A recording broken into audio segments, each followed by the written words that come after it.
Sir Handel and Peter Sam had worked hard while Skarloey was away.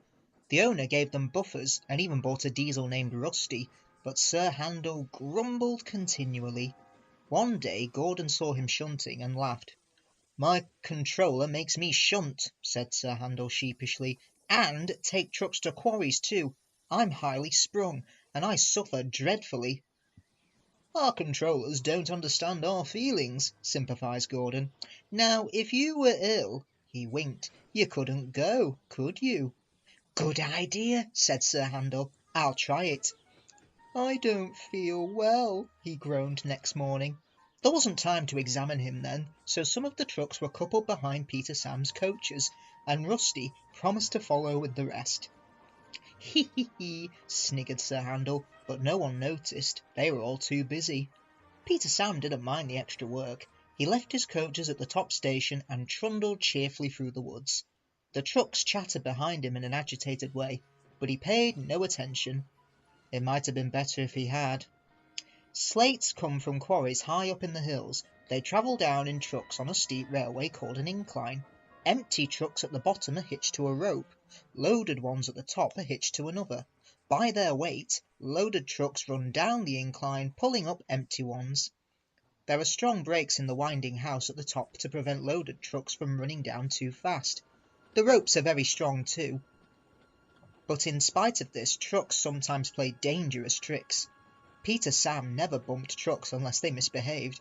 Sir Handel bumped them even if they were good. So they didn't like him and played tricks whenever they could. Peter Sam pushed the empty trucks to a siding where his fireman hitched them to the rope. Then on another siding he pulled back some loaded trucks. With these in front of him he stood waiting. More loaded trucks stood at the top of the incline, ready to come down. They couldn't see Peter Sam. They thought he was Sir Handel, and wanted to pay him out. They began to move. "Faster! Faster!" they grumbled. They reached halfway, gathering speed. "Scrag him! Scrag him!" they yelled. "No, no!" wailed the empty trucks. "It's Peter Sam! It's Peter Sam!" But it was no use. The loaded trucks were straining at the rope. They broke it with a crack. "Hurrah! Hurrah!" they roared, hurtling down the hill. Peter Sam heard them. He shut his eyes. His driver and fireman crouched in his cab. The crash jerked him violently backwards. "Ouch!" he shivered. "I didn't expect a cold bath." The water poured from a channel smashed by flying slates. He was soaked from funnel to cab. "Peep, peep," he spluttered, and was glad when he heard Rusty's answering "Doot." "Bus my buffers!" exclaimed Rusty. "What a mess! Never mind, Peter Sam, we'll get you out." He soon pulled him away from the water and the trucks. Peter Sam felt battered. His funnel was cracked and his boiler dented, but he was glad his driver and fireman were unhurt. He thanked Rusty and limped slowly home. Rusty stayed to help clear the wreckage. "I'm sorry about your accident, Peter Sam," said Sir Handel. "I always stand well back. Trucks don't like me, you see. Why didn't you warn me?" "I didn't think." "You never do," said a stern voice. "You can start thinking now while you are doing Peter Sam's work as well as your own. That'll teach you to pretend you are ill." Sir Handel did start thinking. He was thinking about thin controllers, and he thought about Gordon. He wanted to give Gordon a piece of his mind. The Little Old Engine. Home at last. Peter Sam wanted to start work, but the thin controller wouldn't let him. "Another day's rest will do you good," he said. "Besides, I've got a surprise for you." "For me, sir? How nice, sir. What is it, sir?" "Wait and see," smiled the thin controller. The surprise was Skarloey. "Oh," said Peter Sam, "I am glad you've come home." They lit Skarloey's fire and he sizzled happily. "I feel all excited," he said, "just like a young engine. I am longing to pull my dear old coaches again. Are they running nicely?" "Yes, they're running well," Peter Sam answered, "but we have 5 other coaches now." Skarloey was interested. "Oh," he said, "tell me all about them."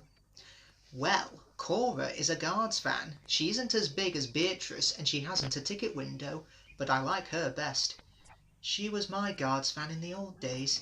Ada, Jane and Mabel, they have no roofs. Sir Handel says they're trucks, but they have seats," said Peter Sam. "So I say that coach coaches. What do you think, Skarloey?" The old engine smiled. "If they have seats, they are coaches," he said firmly. "Sir Handel likes Gertrude and Millicent best." Peter Sam went on. "He always tries to take them alone. They have bogies, and he says they're the only real coaches we have. They remind him of when he used to pull our express. Both have seats for passengers, but Millicent has a guard as well. He sells tickets and travels in a tiny cupboard place." "I don't like that," he remarked earnestly. "Guards are very important. They shouldn't be put into cupboards." Skarloey said nothing, so Peter Sam continued. "Did Rusty help you off your truck?" "Yes. He says he's come to mend the line and do odd jobs." "I like him," smiled Skarloey. "So do I." Peter Sam explained how kind Rusty was when he had his accident. "It's a pity Duncan doesn't like him." "Who is Duncan?"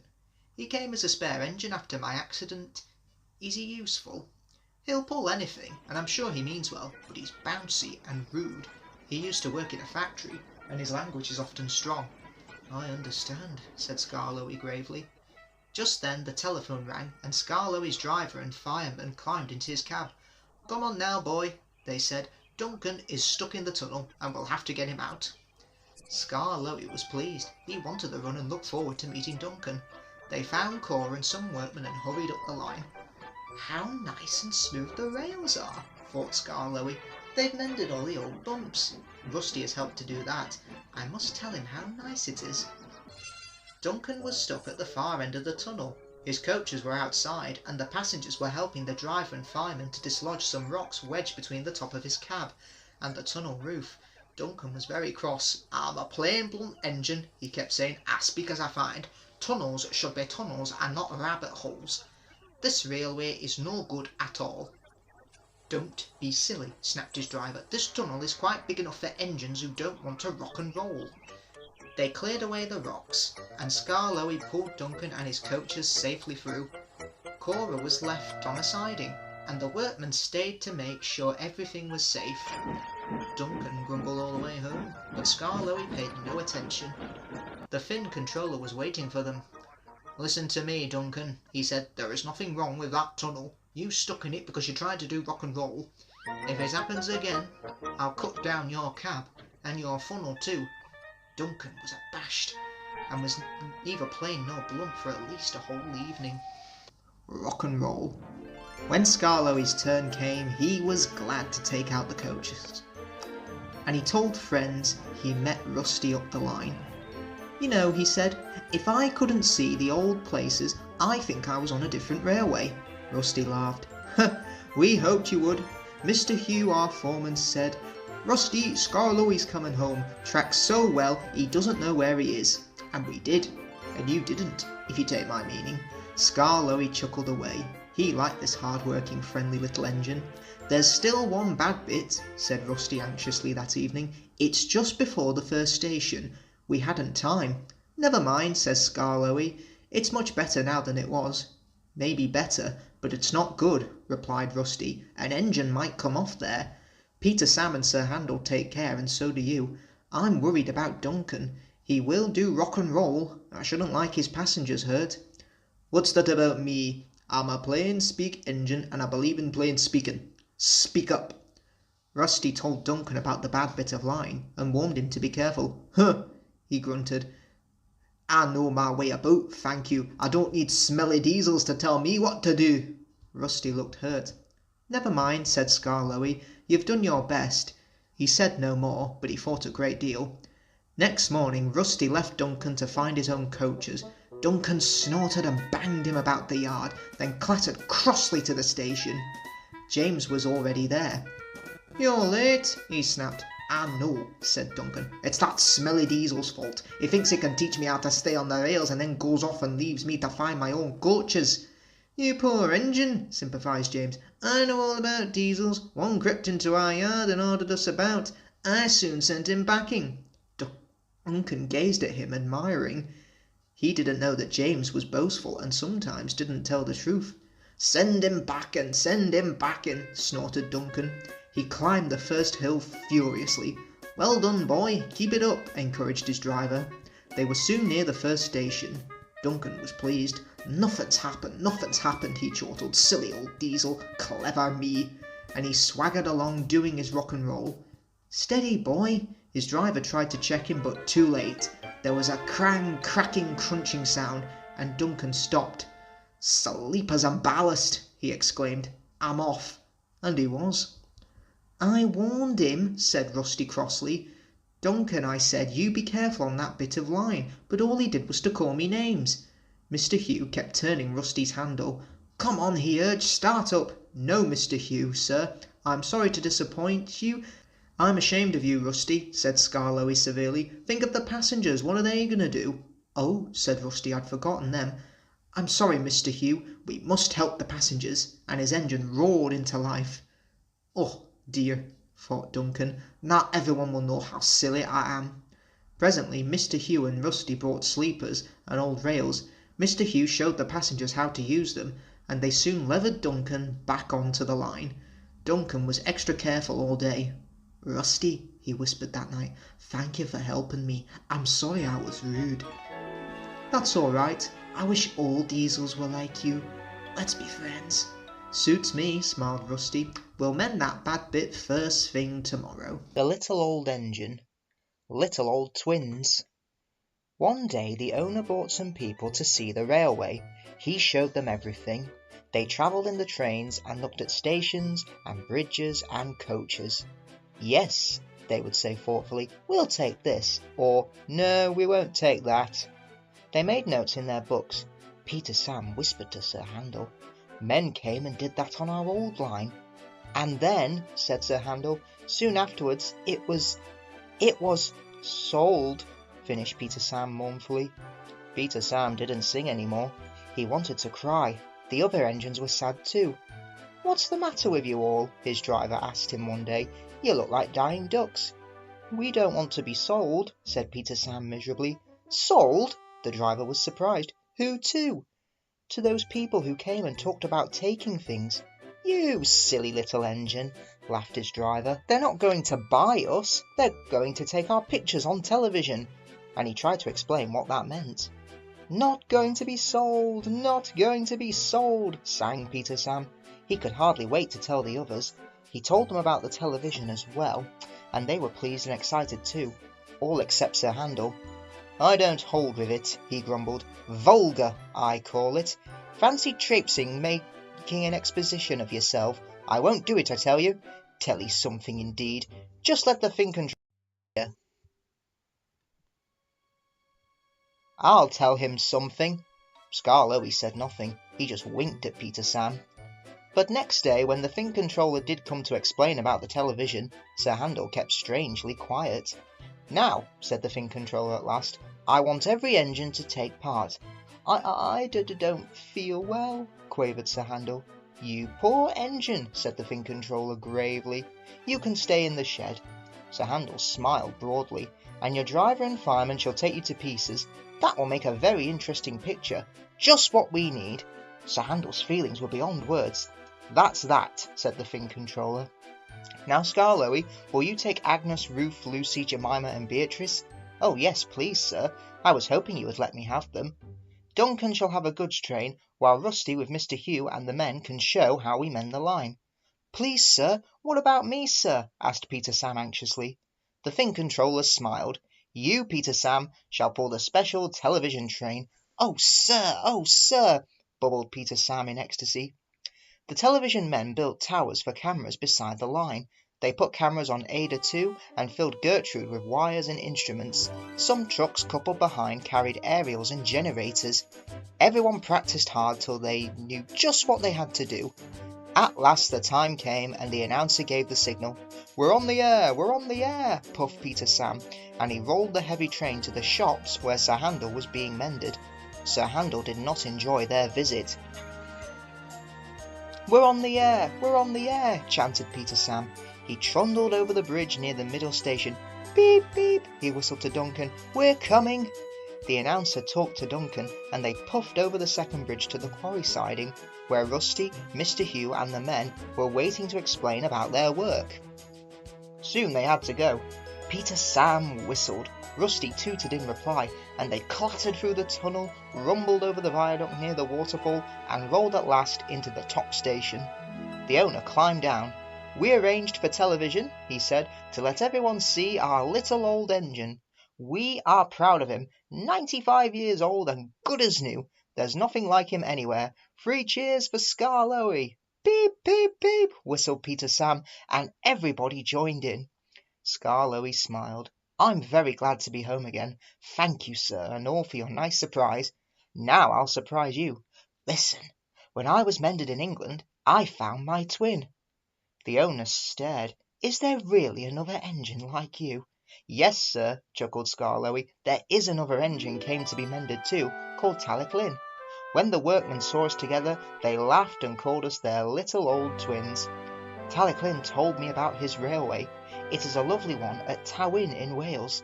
Well, sir, they mended us both and sent us home. But I often think of Taliclin. He's 95 years old too, just like me.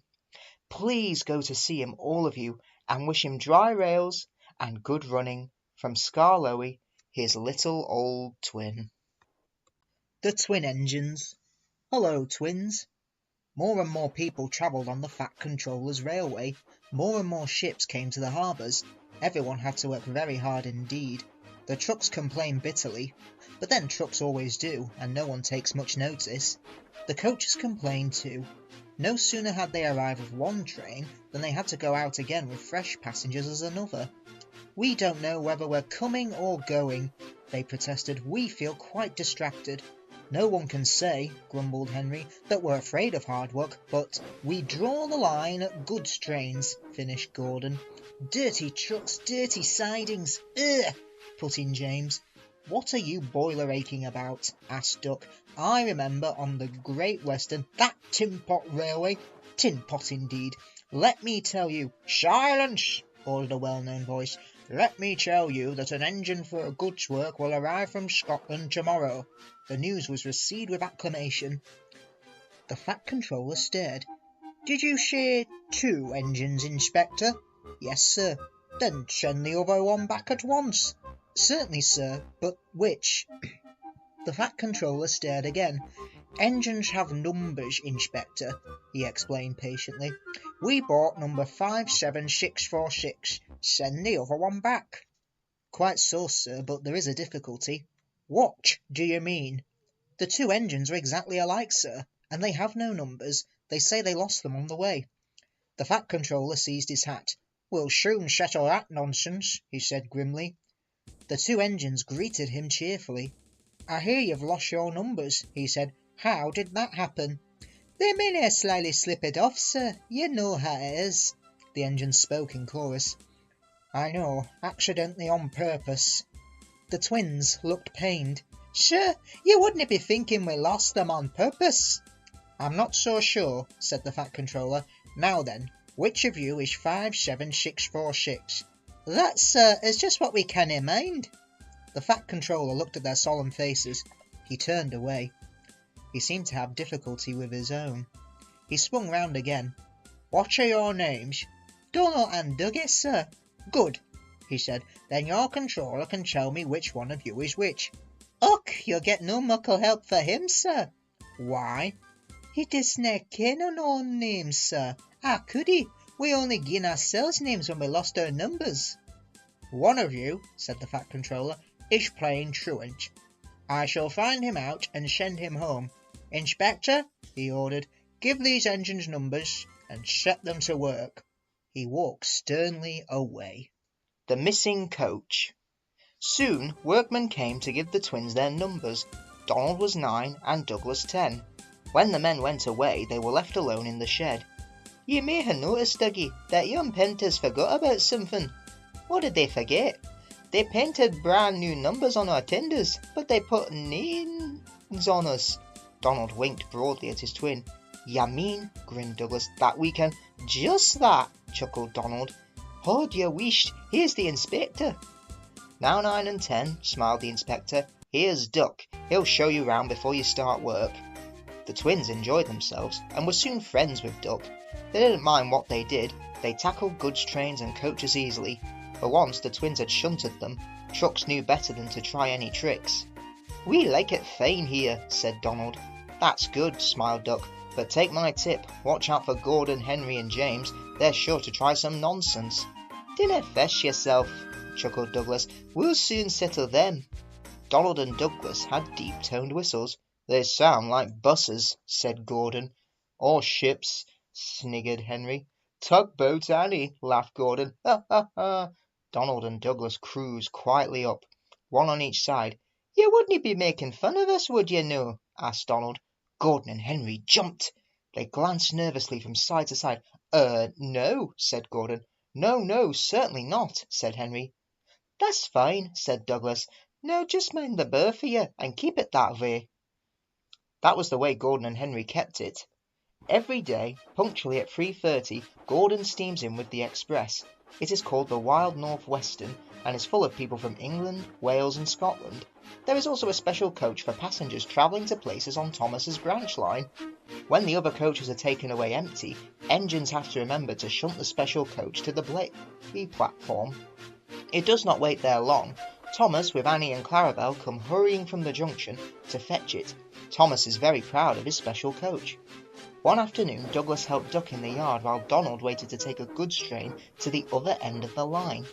As Duck was busy arranging Donald's trucks, Douglas offered to take away Gordon's coaches.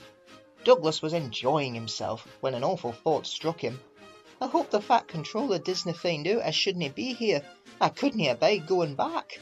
He worried so much over this that he forgot about Thomas's special coach. He pushed it with the others into the carriage siding, then ambled along to join Donald at the water column. As he went, Thomas scampered by, whistling cheerfully. Soon Thomas came fussing. Where's my coach? Coach? Asked Donald. What coach? My special coach that Gordon brings for me. It's gone. I must find it. He bustled away. Losh sakes, said Douglas. I mun have stowed away the special coach with the others. D'ye see that? Exclaimed Donald's driver. A mob of angry passengers erupted from the siding. They're complaining to the Fat Controller. He'll be coming here next. No, listen, said Douglas's driver. We'll change tenders. Then away with you, Donald, and thank young goods. Dinna fish about us. Quick no, do as I say. The Fat Controller and 3 passengers walked towards them, but Donald, with Douglas's tender, 10, was out and away with the goods before they came near. Douglas and his driver waited with innocent expressions.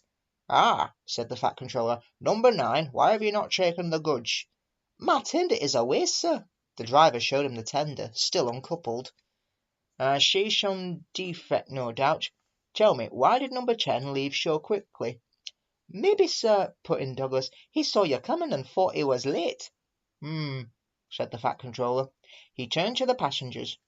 Here, gentlemen, are the facts. Number 10 has been shunting the yard. Your coach disappeared. We investigate. Number 10, disappears too. You can draw your conclusions. Please accept my apologies. The matter will be investigated. Good afternoon, gentlemen. The Fat Controller watched them till they climbed the station ramp. His shoulders twitched. He wiped his eyes. Douglas wondered if he was crying. He was not. He swung round suddenly. Douglas, he rapped, why are you masquerading with Donald's tender? Brake van. The Fat Controller scolded both engines severely. There must be no more tricks, he said. I shall be watching you both. I have decided which of you is to stay. He strode away. The twins looked glum. Neither wanted to stay without the other. Then what's to do? wondered Douglas. Och, said Donald. Each long as he as good as the other, then they'll have to keep us both. Their plan was good, but they reckoned without a spiteful brake van. The van had taken a dislike to Douglas. Things always went wrong when he had to take it out. Then his trains were late and he was blamed. Douglas began to worry. You're a muckle nuisance, said Donald. One day it's to leave you behind I'd be wanting. You can't, said the van. I'm essential. Oh, Gaia, Donald burst out. You're nothing but a screeching and a noise when all's said and done. Spark Dougie, would you? Take that! Ow, ow, ow! cried the van. Hoot, you wished, said Donald severely. There's more coming, should you misbehave. The van behaved better after that. Douglas's trains were punctual, and the twins felt happier. Then one day Donald had an accident. He backed into a siding, the rails were slippery, he couldn't stop in time, and crashed through the buffers into a signal box. One moment the signalman was standing on the stairs, the next he was sitting on the coal in Donald's tender. He was most annoyed. "You clumsy great engine," he stormed. "Now you will stay there. Damaged my point. It serves you right for spoiling my nice new signal box." The fat controller was most annoyed. "I am disappointed, Donald," he said. "I did not expect such clumsiness from you. I have decided to send Douglas back and keep you." "I'm sorry, sir." But Donald didn't say what he was sorry for.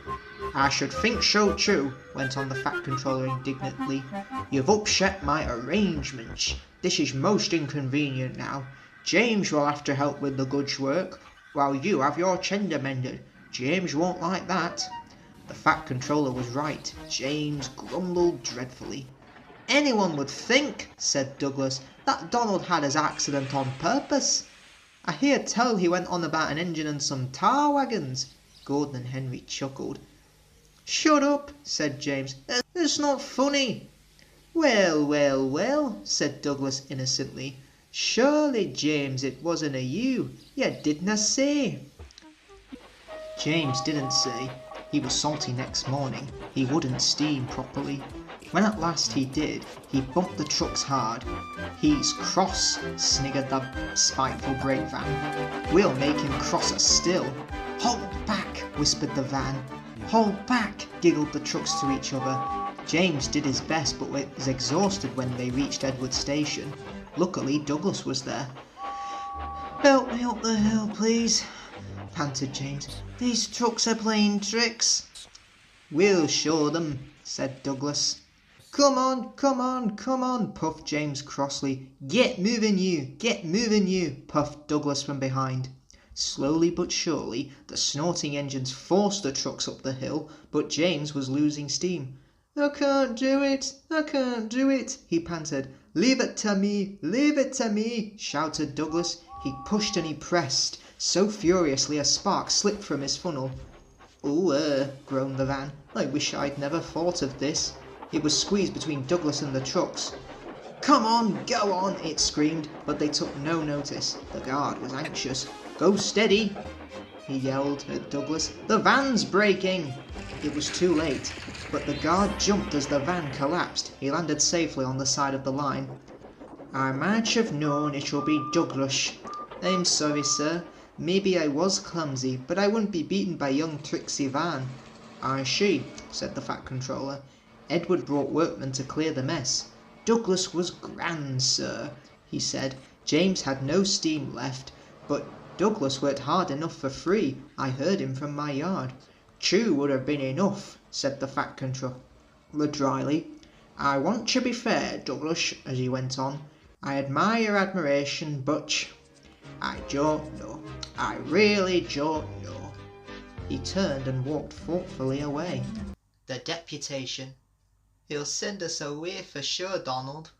"I'm thinking you're right there, Dougie. The luck's side been against us. An engine dunna ken what to do for the best." Snow came early that year. It was heavier than usual. It stayed too and choked the lines. Most engines hate snow. Donald and Douglas were used to it. They knew what to do. Their drivers spoke to the inspector, and they were soon coupled back to back with a van between their tenders, then each with a snowplough on their fronts.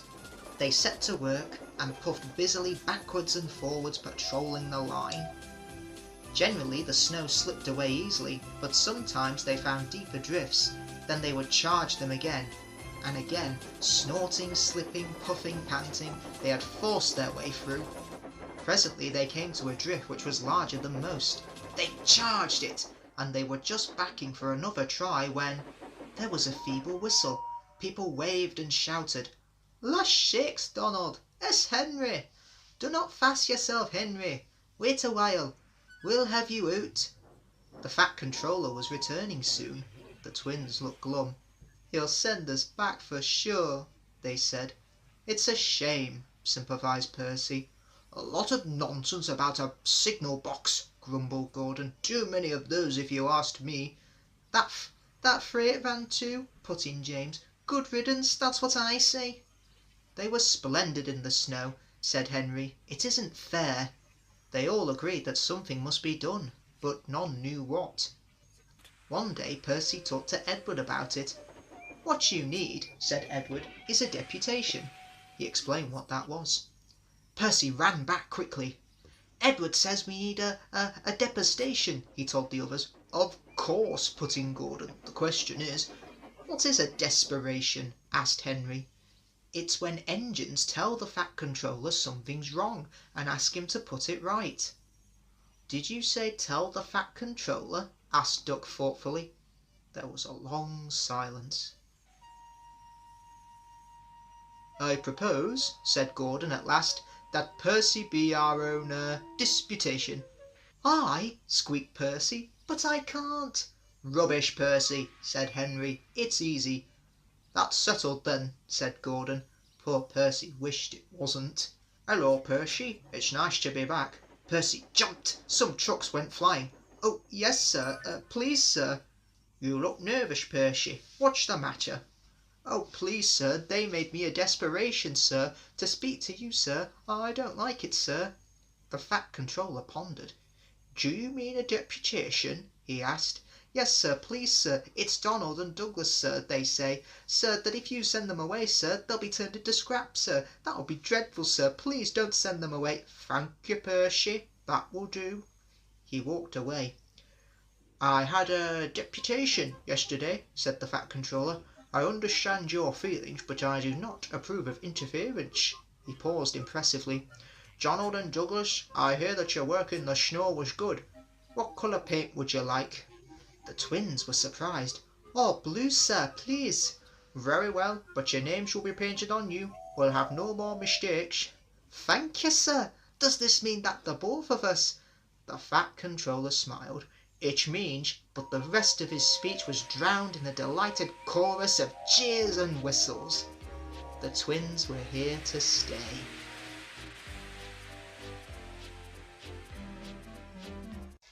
Branch line engines. Thomas comes to breakfast.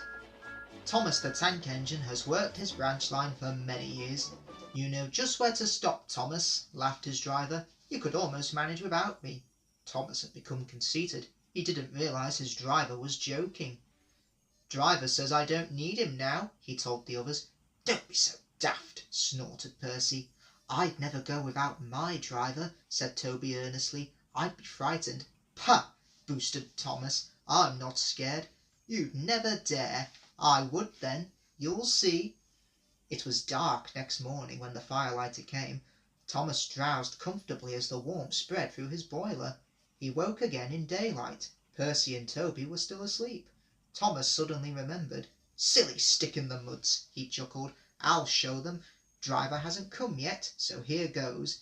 He cautiously tried first one piston, then the other. "They're moving, they're moving," he whispered. "I'll just go out, then I'll stop and wheesh. That'll make them jump." Very, very quietly he headed for the door. Thomas thought he was being clever, but really he was only moving because a careless cleaner had meddled with his controls.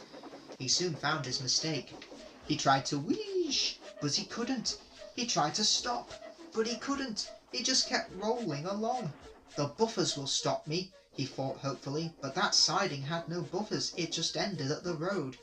Thomas's wheels left the rails and crunched the tarmac. "Horrors!" he exclaimed, and shut his eyes. He didn't dare look at what was coming next. Master's family were having breakfast. They were eating ham and eggs. There was a crash. The house rocked. Broken glass tinkled. Plaster peppered their plates. Thomas had collected a bush on his travels. He peered anxiously into the room through its leaves. He couldn't speak. The station master grimly strode out and shut off steam. His wife picked up her plate. "You miserable engine," she scolded. "Just look what you've done to our breakfast. Now I shall have to cook some more." She banged the door. More plaster fell. This time it fell on Thomas. Thomas felt depressed. The plaster was tickly. He wanted to sneeze, but he didn't dare in case the house fell on him. Nobody came for a long time. Everyone was much too busy. At last workmen propped up the house with strong poles. They laid rails through the garden, and Donald and Douglas, puffing hard, managed to haul Thomas back to the yard. His funnel was bent. Bits of fencing, the bush and a broken window frame festooned his front, which was badly twisted.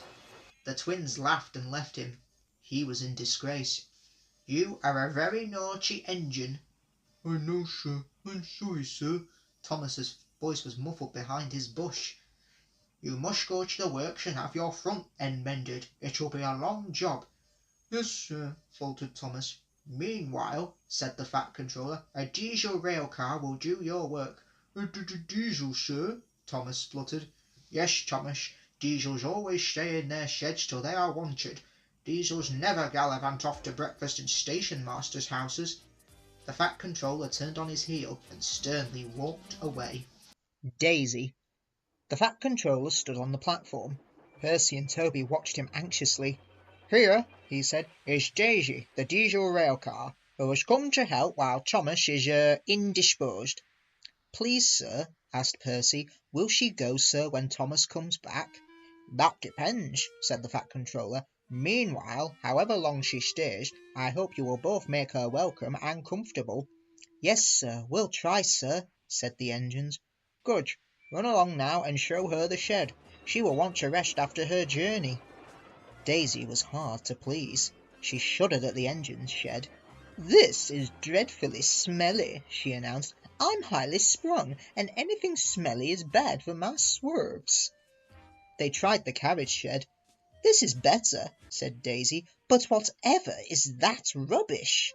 The rubbish turned out to be Annie, Clarabel, and Henrietta, who were most offended. "We won't stay here to be insulted," they fumed. Percy and Toby had to take them away and spend half the night soothing their hurt feelings. The engines woke next morning feeling exhausted. Daisy, on the other hand, felt bright and cheerful. "Ooh, ooh," she tooted as she came out of the yard and back to the station. "Look at me," she purred to the waiting passengers. "I'm the latest diesel, highly sprung and right up to date. You won't want Thomas's bumpy old Annie and Clarabel now." The passengers were interested. They climbed in and sat back comfortably, waiting for Daisy to start. Every morning a van is coupled to Thomas's first train.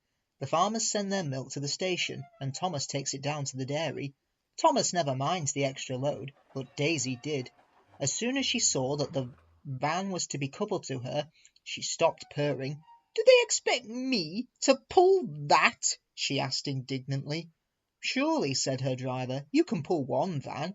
"I won't," said Daisy. "Percy can do it. He loves messing about with trucks." She began to shudder violently. "Nonsense," said her driver. "Come on, back down." Daisy lurched backwards. She was so cross that she blew a fuse. "Told you," she said, and stopped. The shunter, the guard, the station master, and her driver all argued with her, but it was no use. "It's fitter's orders," she said. "What is?" "My fitter's a very nice man. He is interested in my case. He comes every week and examines me carefully. 'Daisy,' he says, 'never pull. You're highly sprung, and pulling is bad for your swerves. So that's how it is,' finished Daisy. "Stuff and nonsense," said the station master. "I can't understand," said the shunter. "Whatever made the Fat Controller send us such a feeble—" "Feeble!" spluttered Daisy. "Let me—" "Stop arguing," grumbled the passengers. "We're late already." So they uncoupled the van, and Daisy purred away, feeling very pleased with herself. "That's a good story," she chuckled. "I'll do just what work I choose, and no more." But she said it to herself. Bullseyes. Toby the tram engine has cow catchers and side plates. They help to prevent animals getting hurt if they stray onto the line. Daisy thought they were silly, she said. Toby was afraid of getting hurt himself. "I'm not," said Toby indignantly. "You are. I've not got stupid cow catchers, but I'm not frightened. I just toot, and it all goes away." "But they don't," said Toby simply. "They would with me. Animals always run if you toot and look 'em in the eye. Even bulls." "Even bulls," said Daisy confidently. Daisy had never met a bull, but she went away quite unconcerned. At the level crossing, cars waited behind gates to let her pass. She tooted at a farm crossing, and a horse and cart halted while she went by.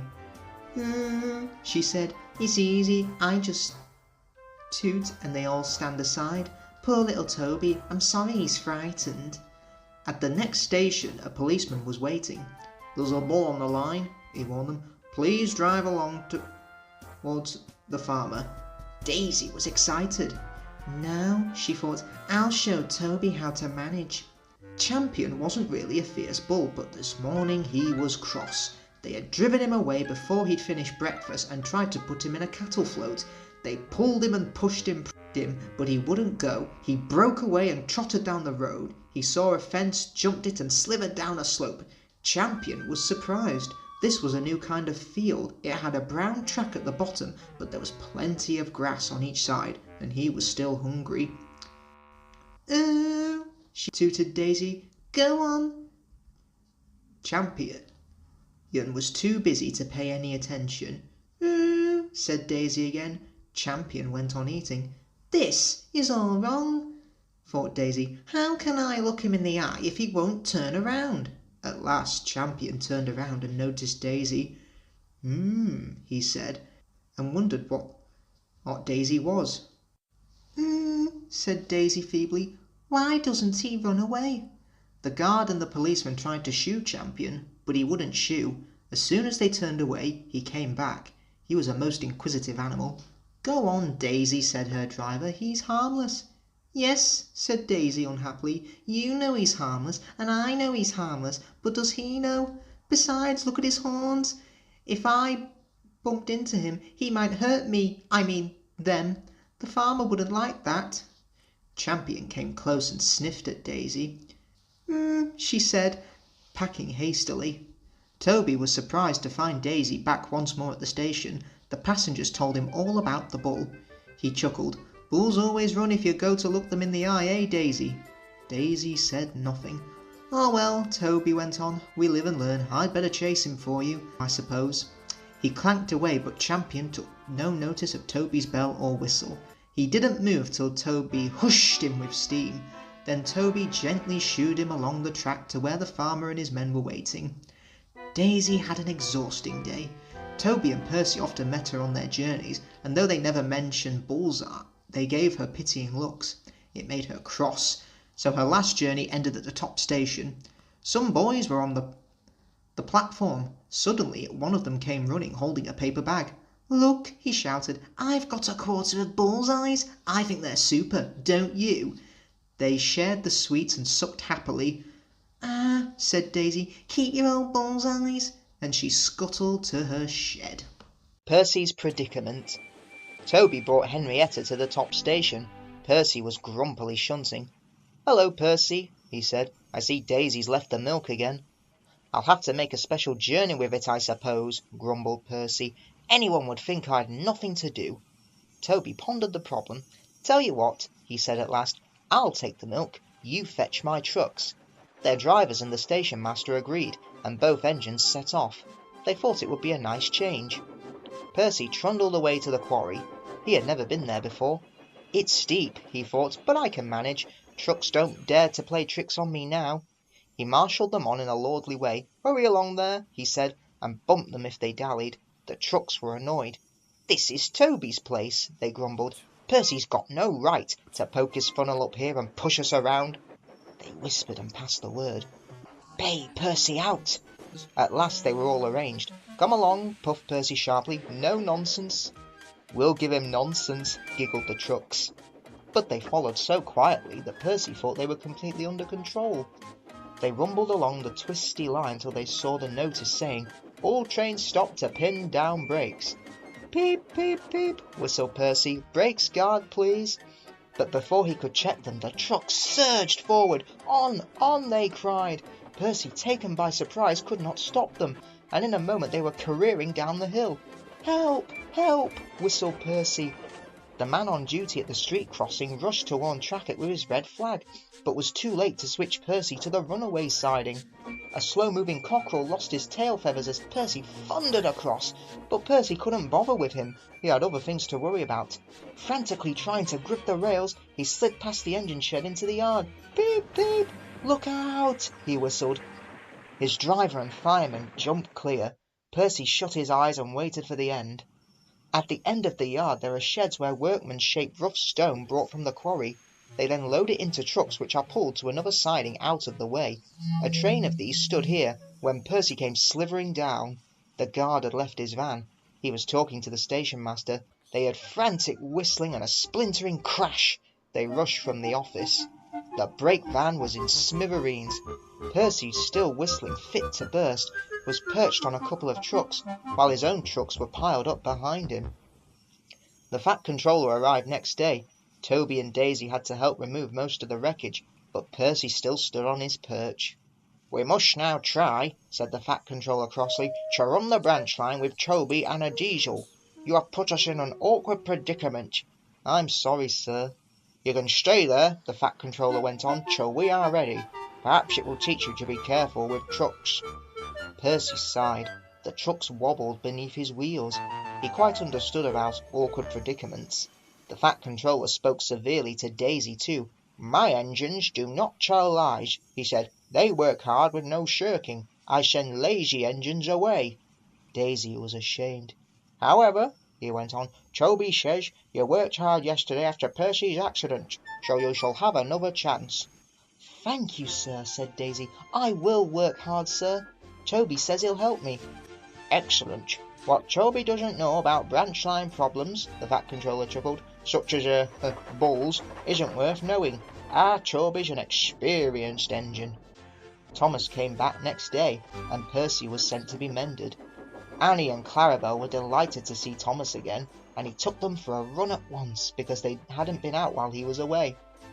Thomas, Toby and Daisy are now all friends.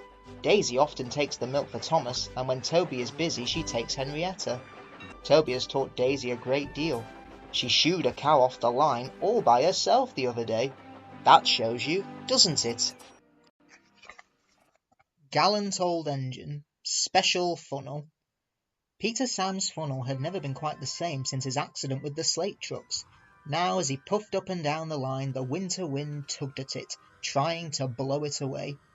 "My funnel feels wobbly," he complained. "I wish the Fin Controller would hurry up with my new one. He says it will be something special." "You and your special funnel," said the other engines, and laughed. They were all fond of Peter Sam, but he talked so much about his special funnel that it had become quite the joke. The winter weather worried Mr. Hugh.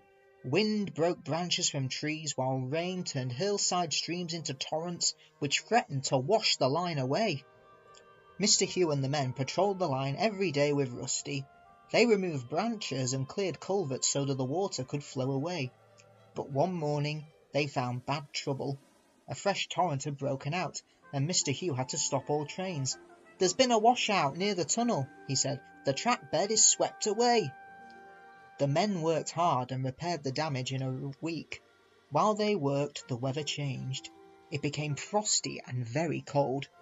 They finished just in time for market day, and Peter Sam took the morning train very carefully over the mended piece of line. The tunnel was short, but curved, so they could not see right through it. Suddenly the driver shouted, "There's something hanging from the roof!" He braked. There was a clanging crash. When Peter Sam and his coachers stopped in the open air, he no longer had his funnel.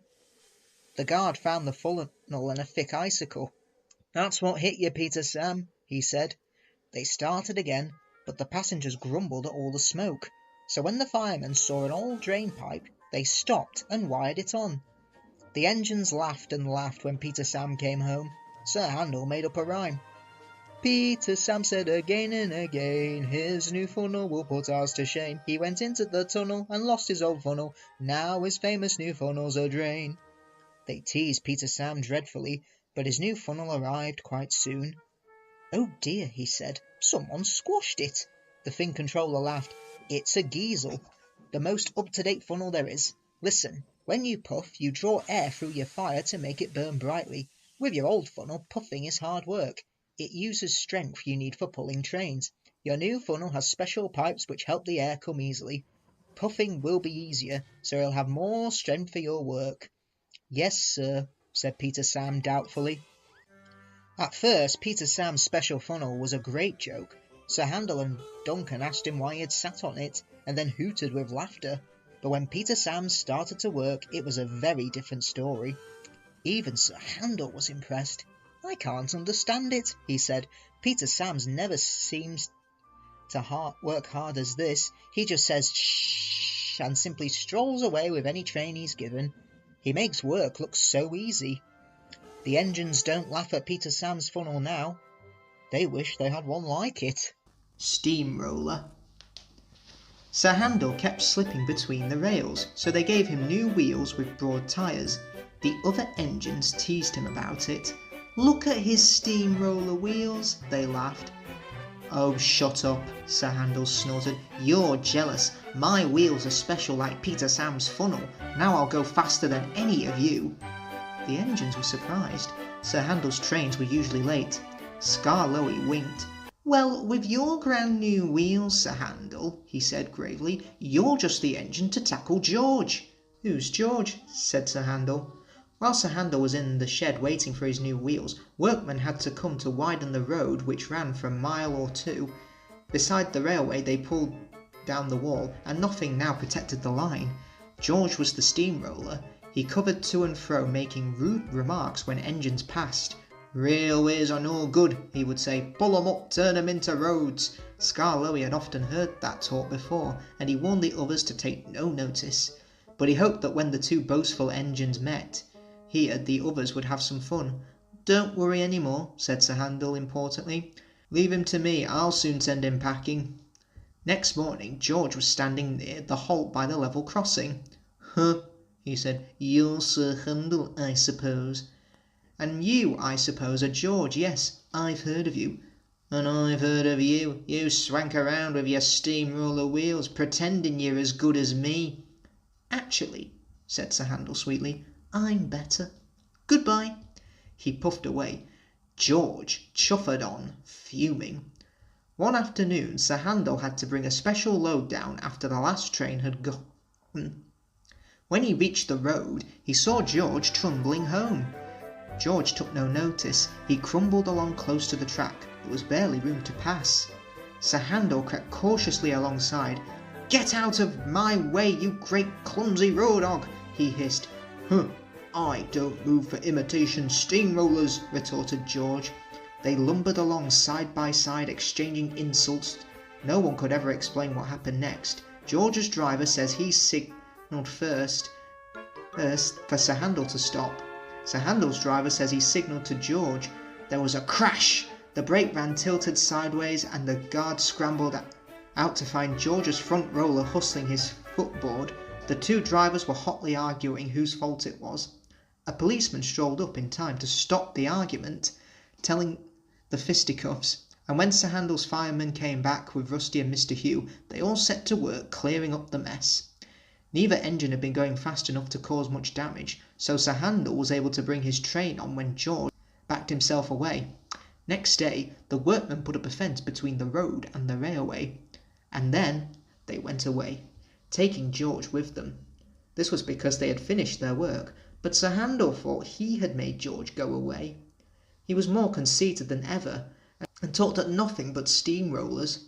"Oh dear," whispered Skarloey one evening, "he's worse than ever. I'm sorry my plan was no good."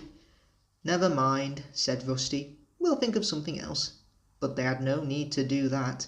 Some boys came and asked Mr. Hugh if they could look at the engines. Almost at once one called out, "Look! Here's Sir Handel. He raced a steamroller last week. The roller nearly beat him to it. It was the most exciting thing."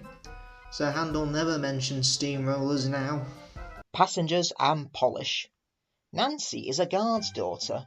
She was working on Skarloey with some polish and a rag. "Wake up, lazy bones," she said severely. "Your brass is filthy. Aren't you ashamed?"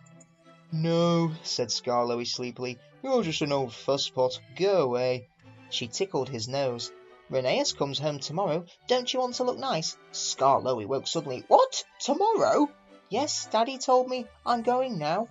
"Nancy, stop. Do I really look nice? Please polish me again. There's a good kind girl." "Now who's an old fusspot?" laughed Nancy. She gave him another rub and climbed down. "Aren't you going to polish me?" asked Duncan. Sorry, not today. I'm helping the refreshment lady this afternoon.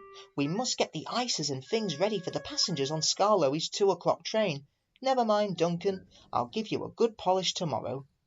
But Duncan did mind. It isn't fair, he complained. Peter Sam gets a special funnel, Sir Handel gets special wheels, passengers get ices, and I'm not even polished.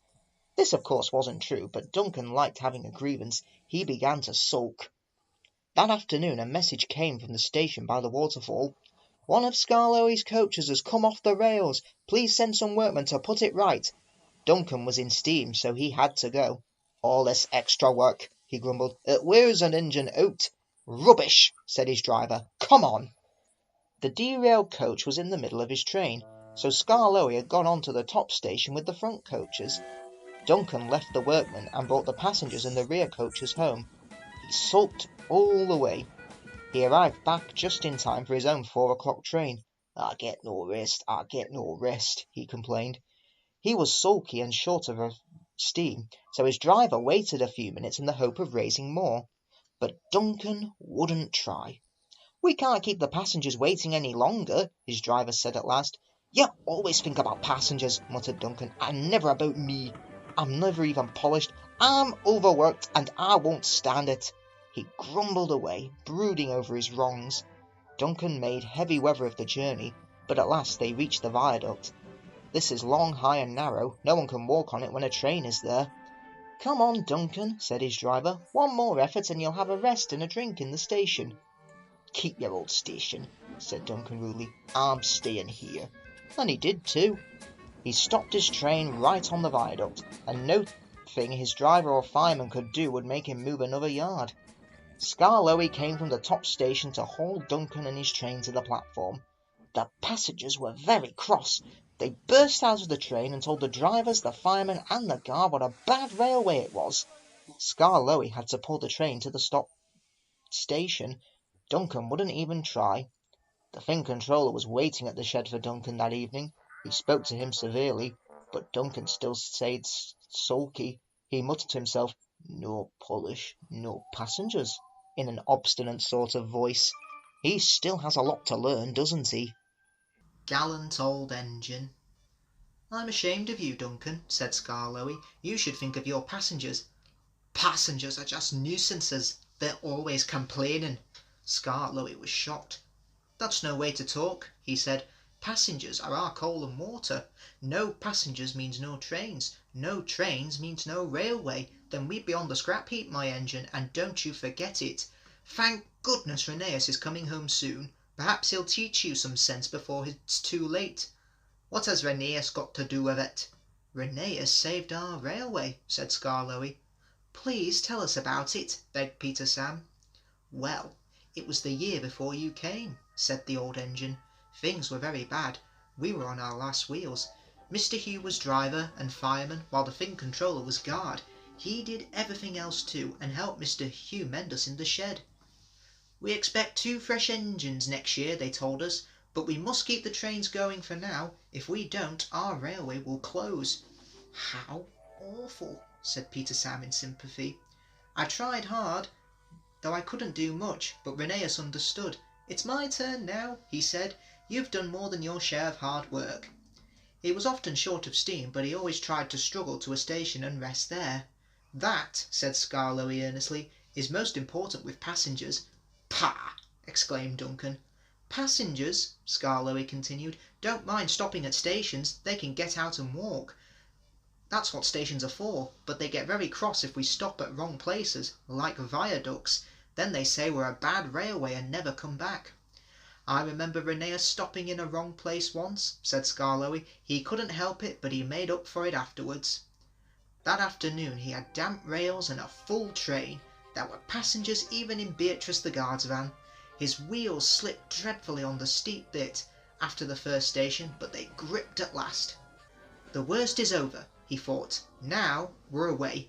Come along, he sang to the coaches. Come along all. Ah! I've got cramp, he groaned. He stopped, unable to move on the loneliest part of the line. The Finn controller and Mr. Hugh examined him carefully.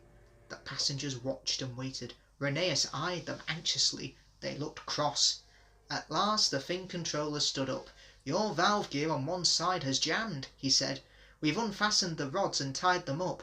Now, Rheneas," as he went on, "we need to reach the next station. Can you pull us there on one cylinder?"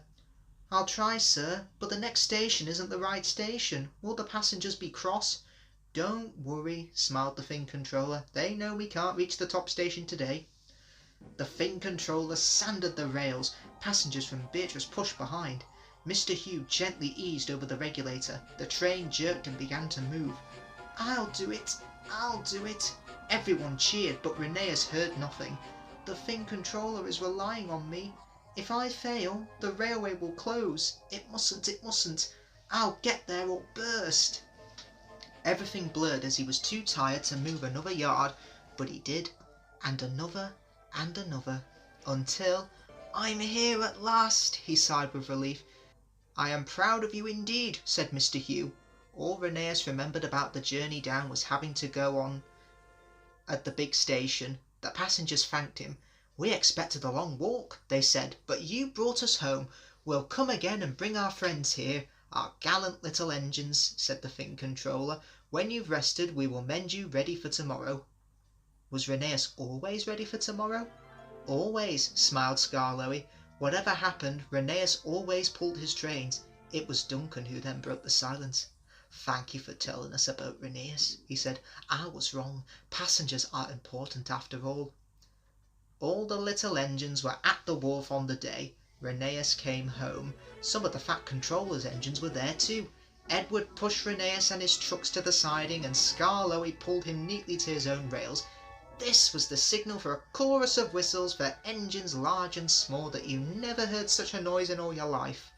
The owner, Rheneas, and other important people made speeches. The band played and everyone was very happy, but Rheneas was the happiest of all in his own place.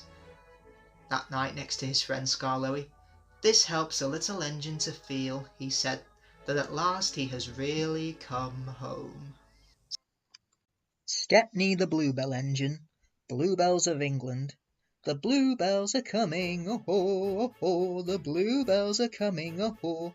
"If you must sing, Percy," grumbled Douglas, "can't you sing in tune? Anyway, our song's about Kimbles, and mine's about bluebells." "Then it's daft. Bluebells are flowers. Flowers can't come, they grow." "My song isn't daft." Percy was indignant. "It is, then.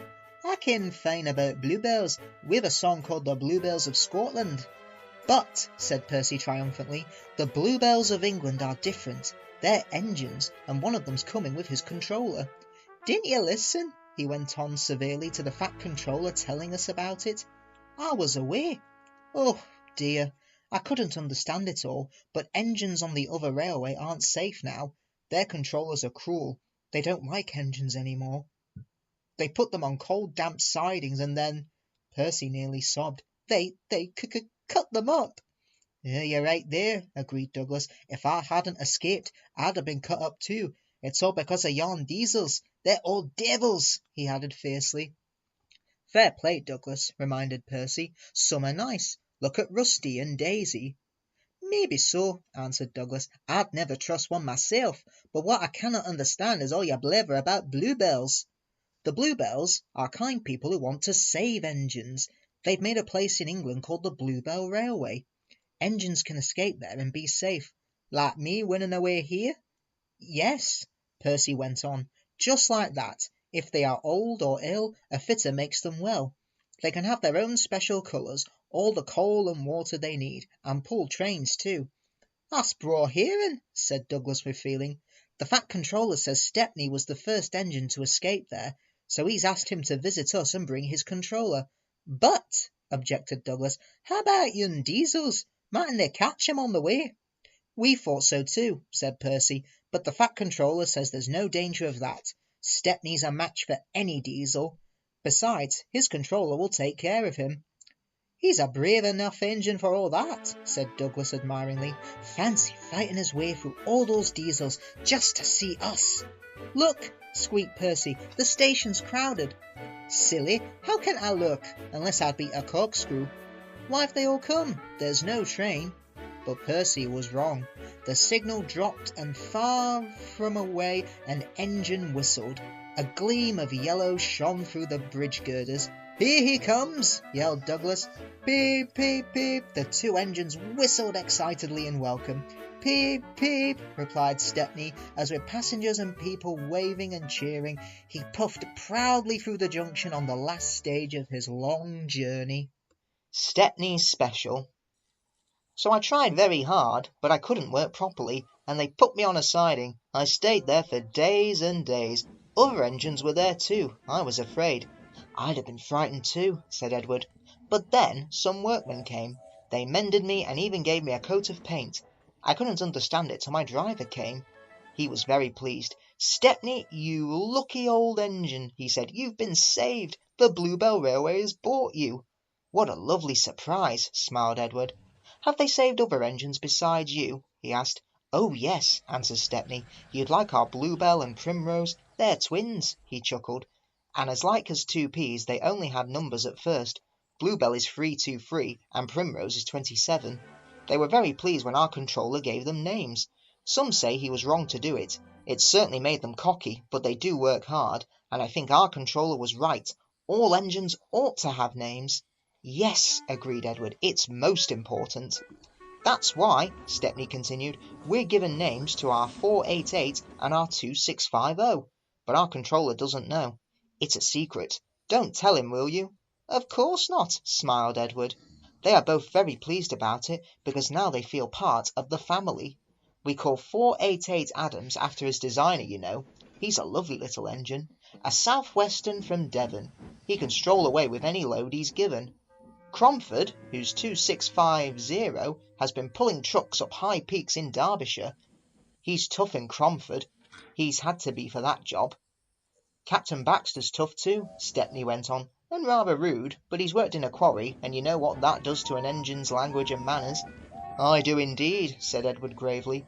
"He's a good sort really," said Stepney. "I like him. We both miss our work with trucks." He paused.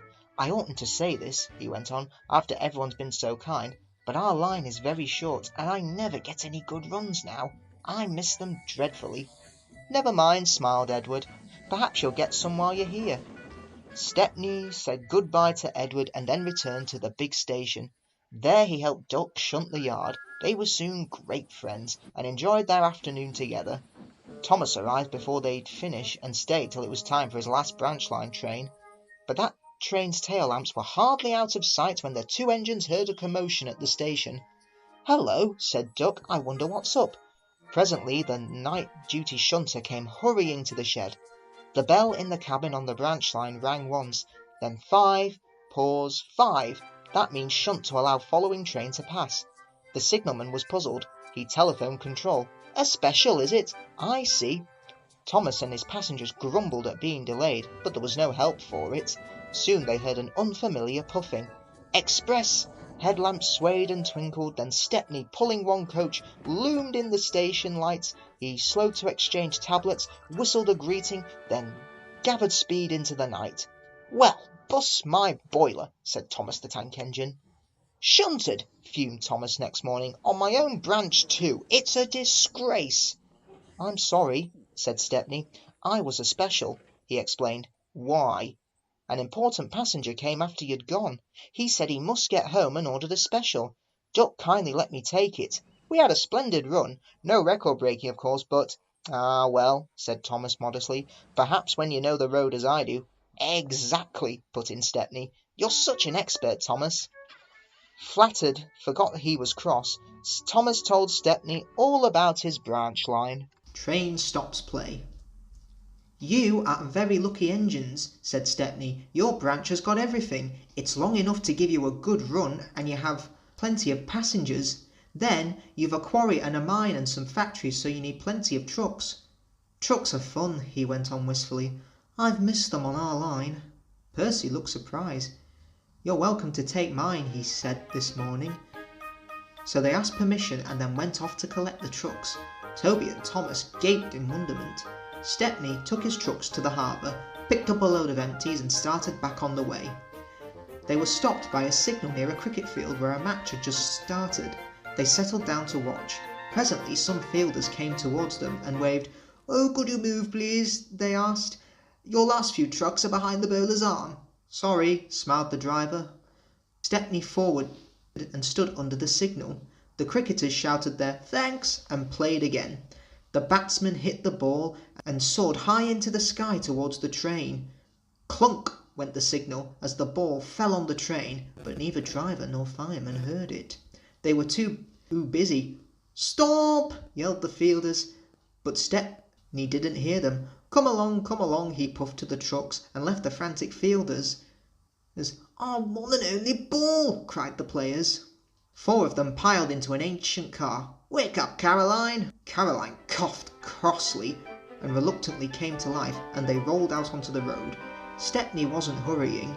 He had just crossed the river when Caroline soon came up behind him. "Toot, toot," she wailed.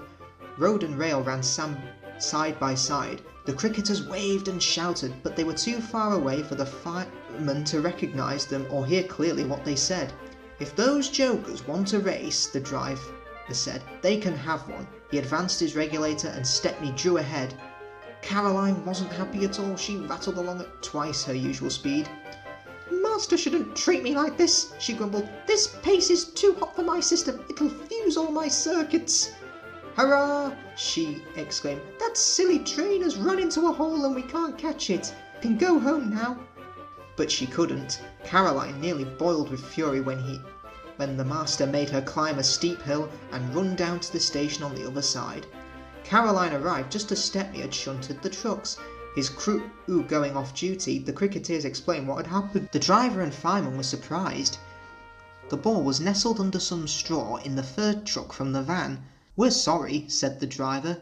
"Oh, never mind, you couldn't help it. Now we'd best get back quickly." "That's just it," said the driver. "You'll never be quitting. Caroline, she looks worn out." "Wait a minute," he went on. "I've got a plan." The driver spoke to the station master and the signalman, and they rolled Caroline onto a flat truck with a brake van coupled behind. The cricketers got in, and Stepney pulled the train back to the playing field in no time. Stepney watched from a siding while driver, fireman and guards sat in a pavilion, and there were no more lost balls, and the game was played to an exciting finish. Even Caroline was pleased. She doesn't think trains silly now. "They have their uses," she would say. "They can save the wear on a poor car's wheels." Bowled out. The big diesel surveyed the shed. "Not bad," he said. "I've seen worse. At least you're all clean." "The engine's gaped. It's not your fault," he went on, "but you're all out of date. Your controller should scrap you and get engines like me. A fill of oil, a touch on the starter, and I'm off, with no bother and no waiting. They have to fuss around you for hours before you're ready." At last the engines found their voices. An inspector had to come and stop the noise. They held an indignation meeting early next morning round the turntable. "Disgraceful," grumbled Gordon. "Disgusting," said James. "Despicable," spluttered Henry. "To say such things to us," burst out Donald and Douglas. "It's to teach him a lesson we'd be wanting." But no one had any good ideas, and at last they all went off to work, except for Duck and Stepney. "Never mind," said Duck. "We'll be sure to think of something." "We'll have to be quick then," warned Stepney. But their chance came sooner than expected. The diesel purred comfortably. He was being warmed up well before time. An inspector watched a fitter making adjustments. The wind tightened the inspector's hat. The fitter replaced the air intake cover. "OK, mate," he said. Diesel saw his coachers waiting at the platform. He rolled proudly towards them. "Look at me, Duck and Stepney. Now I'll show you something." He advanced a few yards, and suddenly he'd coughed, faltered, choked, and stopped. The inspector meanwhile had seen nothing of this. He was looking for his hat. "Can we help you at all?" asked Duck and Stepney sweetly. Diesel seethed with fury as they pushed him back to the shed. "My hat!" exclaimed the inspector as the cavalcade went by. "Bother your hat," said the Fat Controller crossly. "The train's due out in 10 minutes. You'll have to take it, Duck." Duck looked doubtful, but when Stepney asked, "Can I help him, sir?" he felt better. The fat controller was pleased too, and hurried away almost cheerfully to make the arrangements. The engines and their crews made careful plans, so as they backed down they dropped sand on the rails, rolling it firm with their wheels. Both controllers were there to see them off. "Gordon will take over from halfway," said the fat controller, "so get the train there. Never mind about being late. Good luck." "Don't worry, sir," smiled Stepney. "We'll get there and be early too." They stood waiting, sizzling with excitement, ready and eager to be off at last. The guard's flag waved, the engines dug their wheels into the sand and gave a mighty heave. Come on," said Duck, while Stepney barked excitedly in front. Moving carefully over the points, they reached the open line. "Now for a sprint," puffed Stepney. "I'm ready when you are," puffed Duck. Faster and faster they went till their wheels were turning at such speed that the side rods were merely blurs under clear signals. They whizzed through Edward Station and charged at Gordon's Hill beyond. They felt the drag of their 15 coaches here. It was hard work, but once over the top, the last 10 miles were plain running and they swept into the big station in fine style. "Hello," said Gordon, "you're early. That's one in the headlamp for old Diesel. Have you heard the latest?" He chuckled. "Diesel had sucked the inspector's hat into his air pipe. He broke down. James says he's sick as boiler sludge and sulking in the shed. Out of date, are we? Ho, ho, ho, ho." And still laughing, Gordon puffed away. Everyone was sad next day when Stepney had to go. All the engines who could came to see him off. The fat controller made a speech, and so did Stepney's controller. Donald and Douglas made everyone sing Auld Lang Syne, and then Stepney and his controller puffed off to a chorus of cheers and whistles. "Goodbye, Stepney, come again, goodbye, goodbye." But what about Diesel? He slipped away the night before. He said goodbye to no one, but left 2 things behind: the nasty smell of bad manners and a battered bowler hat. Mountain engines. Mountain engine. Sir Handel had had a bad day. The old coaches, Agnes, Ruth, Lucy, Jemima and Beatrice, had been awkward. They had made him slip to a standstill twice. He was furious. "Those cattle trucks should be scrapped," he fumed. Skarloey was shocked. "I won't have it," he protested. "Those old dears need kindness, not bad names." "Exactly so," agreed Rheneas. He winked at Skarloey. "You be thankful, Sir Handel, that we're not a mountain railway." "A mountain railway? What's that?" "A railway which climbs mountains, of course." "But it can't," said Sir Handel. "Its engine's wheels would slip." "But it can," said Rheneas firmly. "We've heard of one quite near here. It can't. It can." A noisy argument started just as Donald shunted a flat truck to the siding nearby. On the truck was an odd-looking engine. He had 6 small wheels and a stovepipe chimney. His boiler was tilted downwards, and his cylinders were back to front. "Wheesh!" whispered Donald hoarsely. "Dinna wake the wee engine. It's tired he is. He's away back from England after being mended. You know how it is." "We understand, but who is he?" "He's called Couldy, after the mountain his railway climbs." "Well, did you ever?" exclaimed the 2 old engines. They looked at Sir Handel and chuckled. "I don't believe it," said Sir Handel. "Och, you'd best ask him yourself. Then maybe you'll learn it's the truth I've been telling you." Donald puffed away, offended. Couldy woke to find the engines gazing at him. "Where am I?" he asked. They told him. "Oh, that's good," he said. "I'm nearly home now." "Do you really climb mountains?" asked Skarloey. "I've done it for years." "You must be clever. We couldn't. Our wheels would slip." "I'm not really clever," laughed Couldy. "I was just drawn like that." "Like what?" "With pinion wheels on my driving axles. They have teeth, you see, which fit into a track rail. I can't slip however steep the line is." "That," said Rheneas, "must help you going up. But if your line is so steep, aren't you frightened coming down?" "Why? We have good brakes." "Coaches," went on Rheneas, "are sometimes silly and try to push us downhill. Some engines find it hard to stop them." Sir Handel blushed and looked at his buffers. "Our coaches," answered Couldy, "are never silly like that. They know such tricks are dangerous. I've never had that sort of accident, but," he went on thoughtfully, "I was frightened once, very frightened indeed." Please tell us, said all the engines. One day, long ago, before our line was opened, our drivers made all 5 of us engines stand ready outside our shed. The inspector's coming, they said. We don't know which of you he'll choose. He chose me, climbed into my cab, and made me push 2 coaches to the summit. So far so good, he said. Now we'll test your brakes. So he went down and stood on the steepest part of the line. Down, down it fell with a nasty curve below, edging a precipice. Brakes off, driver, let him roll. Ooh, gasped the little engines in horror. The coaches nudged me. We gathered speed downhill. I was terrified. My driver's hands stole to the brake. Hands off, ordered the inspector. Then I remembered I had automatic brakes. I could put these on myself. Perhaps the inspector wanted to see if I could. They worked beautifully. Well done, Culdy, said the inspector. You'll do. I smiled, of course, but felt very shaky. My driver and fireman mopped their faces. They'd been nervous too. I'm never nervous now, finished Culdy. And why should I be? There's no need. Bad lookout. Rheneas and Skarloey were talking quietly to Culdy next morning when Duncan stormed up, followed by Sir Handel. Hello, chuckled Rheneas. Here we go. I nearly came off, fumed Duncan. Those coaches pushed me. The thing controller says they didn't. He says I'd kept a bad lookout. We've no money to mend you, he said, and if it happens again, I'll leave you at the back of the shed. Why does he always pick on me? It's not fair. Skarloey said nothing. He just winked at Rheneas. As you were saying, Culdy, remarked Rheneas, you had 2 coaches on your trial trip. Now, our line is so steep that they're only allowed 1. We each have our own lines, called Catherine. I know her well, that's most important.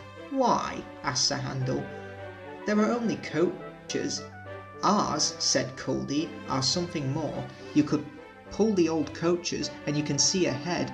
We push ours up so we can't see. They watch the line for us. The guard watches too, of course, but Catherine's so clever that I know at once if anything is wrong. That must take a load off your mind, said Skarloey. Culdy smiled, but not off my buffers. Climbing is hard work and needs a lot of steam. My fireman and I have a tiring time coming down, he went on. It's different. Catherine and I just roll. We need no steam. Sir Handel sighed impiously. Oh, how it's like that, he said, with your automatic brakes. It sounds like a risk. That, replied Culdy, was just the mistake. Poor Godfrey had made... Who, asked the little engines, is Godfrey? Godfrey was our number 1, and named after a king, Culdy replied. Perhaps that went to his smoke box and made him conceited. He'd never keep a good lookout. He'd roll down the line looking anywhere. But at the track, you'll have an accident, I told him. Pah, he said. I've got automatic brakes of mine, and Driver's got his air brake. What more do you want? More sense from you, I said. No engine can stop at once if he isn't ready to obey his driver's controls. The first thing a young engine learns, agreed Skarloey. Godred never learnt since his driver and fireman and the manager all spoke to him. They even took him to pieces to see if anything was wrong. He still went on in the same old way. One day I was going up and waited at a station for Godred coming down to pass me. As I waited, so it happened, one moment he was on the track, the next his driver and fireman jumped clear as he rolled over. No one was hurt. His coach stayed on the rails and the guard braked her to a stop. They brought Godred home next day. We've no money to mend you, said our manager, so you'll go to the back of the shed. As time went on, poor Godred got smaller and smaller till nothing was left. Well, what happened? Asked Duncan anxiously. It's not nice to talk about, said Culdy. But what happened? Why isn't it our nice drivers use Godred's parts to mend us? Answered Culdy mournfully. Sir Handel and Duncan were unusually silent long after Culdy had gone home. Neither Skarloey nor Rheneas ever mentioned that Culdy had made the story up. Danger points. Donald brought Culdy up the valley to the exchange siding, where he was soon offloaded by crane. His driver and fireman and the manager were there. They all said goodbye and thank you to Donald. Then they lit Culdy's fire, and while waiting for the steam, they looked him over carefully. A very good job, they said at last. Couldy sizzled happily. "It's lovely to be sat at home and in steam again," he said. "I'm longing to have a run with Catherine." "Come on then," said his driver, and they trundled to the shed. Catherine was pleased to see him, and they went for a short run. "I've had to go with Lord Harry lately," she said. "He takes risks and frightens me. When I warn him, he laughs." "Never mind," comforted Couldy. "It'll be all right now." Later he met two old friends, Ernest, number 2, and Wilfred, number 3. After some happy gossip, Couldy asked, "Who is Lord Harry?" "He's one of the new engines," they said, "who came while you were away. He's number 6. Alaric and Eric are 7 and 8. They're nice quiet engines, but old Harry's a terror." Next afternoon, Lord Harry rolled by with a reluctant coach on his way to the platform. "Stupid things," he grumbled. "They're all scared of coming with me." "You're too reckless," said Couldy. "That's why." "Rubbish! I'm up to date, that's all. I can go twice your speed in perfect safety." "All the same, we don't take such risks on mountain railways." "There's no risk. Why, with my superheat—" "Oh," interrupted Couldy. "It's superheat, is it? I'd have said it was conceit myself." Lord Harry snorted furiously away. "Ooh!" screamed the coach as her wheels ground on the curbs. "Be careful." "Pah!" snorted Lord Harry. "I like things to be exciting." Every wise mountain engine knows that you do not take risks, and that points must be taken slowly, for there the rack rail can have no guards. "Steady, boy, steady," warned his driver, but Lord Harry paid no attention. He was thinking what he'd say to Couldy next time they met. "There's no danger," he boasted, storming up the final slope. "That patched-up old ruin was talking nonsense." The telephone rang in the shed, and Couldy's crew were joined by the manager. "Lord Harry's off at the summit," he said. "We shall have to go and put things right." So they collected some workmen and the tool van and set out at once. It was getting dark when they arrived. Lord Harry's shape loomed against the sky. He had come off at the point and blocked both roads of the station. Wilfred was there with his coach, unable to start his journey back down. The passengers buzzed around Lord Harry like angry bees. He was feeling harassed. The manager pacified the passengers, while Couldy buffered up behind to take the strain when the men levered the engine front wheel back onto the rails. "Wilfred," he called, "who is this wreck?" "It's Lord Harry, didn't you know?" "It looks like Harry. It's fat as old Harry, but of course it can't be old Harry." "Why ever not?" "You see, old Harry's an up-to-date engine. He can go twice our speed in perfect safety." "See-hee-hee-hee," tittered the coaches. Lord Harry seethed in silence. They pushed Lord Harry out of the way and took the passengers home. Then Couldy helped him back to the shed. "It was that coach, sir," blustered Lord Harry. "She never—" "No tales," said the manager sharply. "It was your fault, and you know it. You have upset our passengers and damaged yourself by taking risks. We cannot have that on our mountain railway. But, sir—" "That's enough. You will stay in the shed till we have decided what to do with you." He turned and walked sternly away. Devil's Back. As a punishment, they took Lord Harry's name away and put him at the back of the shed. He soon heard Couldy's story about Godred. "Pah!" he said. "That couldn't happen to me." But he was anxious all the same. "Please, sir, I'm sorry. I'll try to be different." "The passengers don't trust them," said the manager. "You will take the truck instead." So number 6 took supplies to Summit Hotel, and he took gangers to work in the morning and brought them home. In the evening, he found it dull and grumbled. "It's important work," protested Wilfred, "and tough too." "Tough? That little lot?" "Yes, tough," said Couldy. "Have you ever been across Devil's Back in a gale?" "No," said number 6 thoughtfully, "but I see what you mean. A mile below Summit the line runs along a rocky ridge. Always there is wind. Sometimes it is gentle, at others it is fierce and very dangerous. Then all passenger trains stopped at Devil's Back station. But whatever the weather, store trains and rescue trains must get through." A few days later, number 6 reached Devil's Back at 5:15. He was on his way with the truck to fetch railway staff from the summit. "All clear now," said the station master as the last down train left the loop. "Don't waste time, the wind's rising. We have a gale in half an hour." He went inside to set the points, but the telephone rang. He came out looking worried. "There's trouble," he told the crew. "Come in and discuss it out of the wind." They filled the truck's big tank with water and sandbags to ballast the van. The wind whistled round them as they worked. "What is all this?" asked number 6. "There's been a climbing accident," explained his driver. "Culdee and Catherine are bringing up a doctor and a rescue team, but Catherine's too light to stand this gale, so we'll go up ourselves. The water and the sandbank will steady us, and if you can keep going we have a good chance of getting through. Can you do it?" "I'll have a jolly good try," said number 6. When Culdee arrived, the doctor and the rescue team changed trains. The manager was there too. "Splendid," he said when he saw the preparations. "Now, number 6, it's all up to you." The guards signalled the driver and they were off. "A real job at last," crowed number 6 exultantly. "Now I'll show 'em, now I'll show 'em." Leaving the shelter of the station, the full force of the gale struck him like a blow. Culdee and Catherine saw him waver. Go it, they yelled. Number 6 heard them for a moment. Next, he was battling all alone. He didn't feel so brave now. All he wanted was to get out of the vicious, stinging, icy wind which seemed to come at him from all directions. The truck lurched and swayed as the wind tore at it. It whimpered and groaned as though in pain. "She wants to go back," thought number 6, "and so do I, but we can't. The manager is relying on me to save those climbers. We must go through, we must. Slowly, doggedly, he struggled on till in shelter again on the other side. They climbed the final steep ascent and rolled triumphant into the summit station. They brought the climbers safely down and an ambulance whisked them to hospital. Next morning their leader came to say, "Thank you, my friend. Patrick has said he hurt himself helping me, but he's mending now thanks to you and your brave engine. We'd all be proud if you could call him Patrick too." The manager smiled. "Well, number 6, would you like that?" they asked. "Oh, sir, yes, please.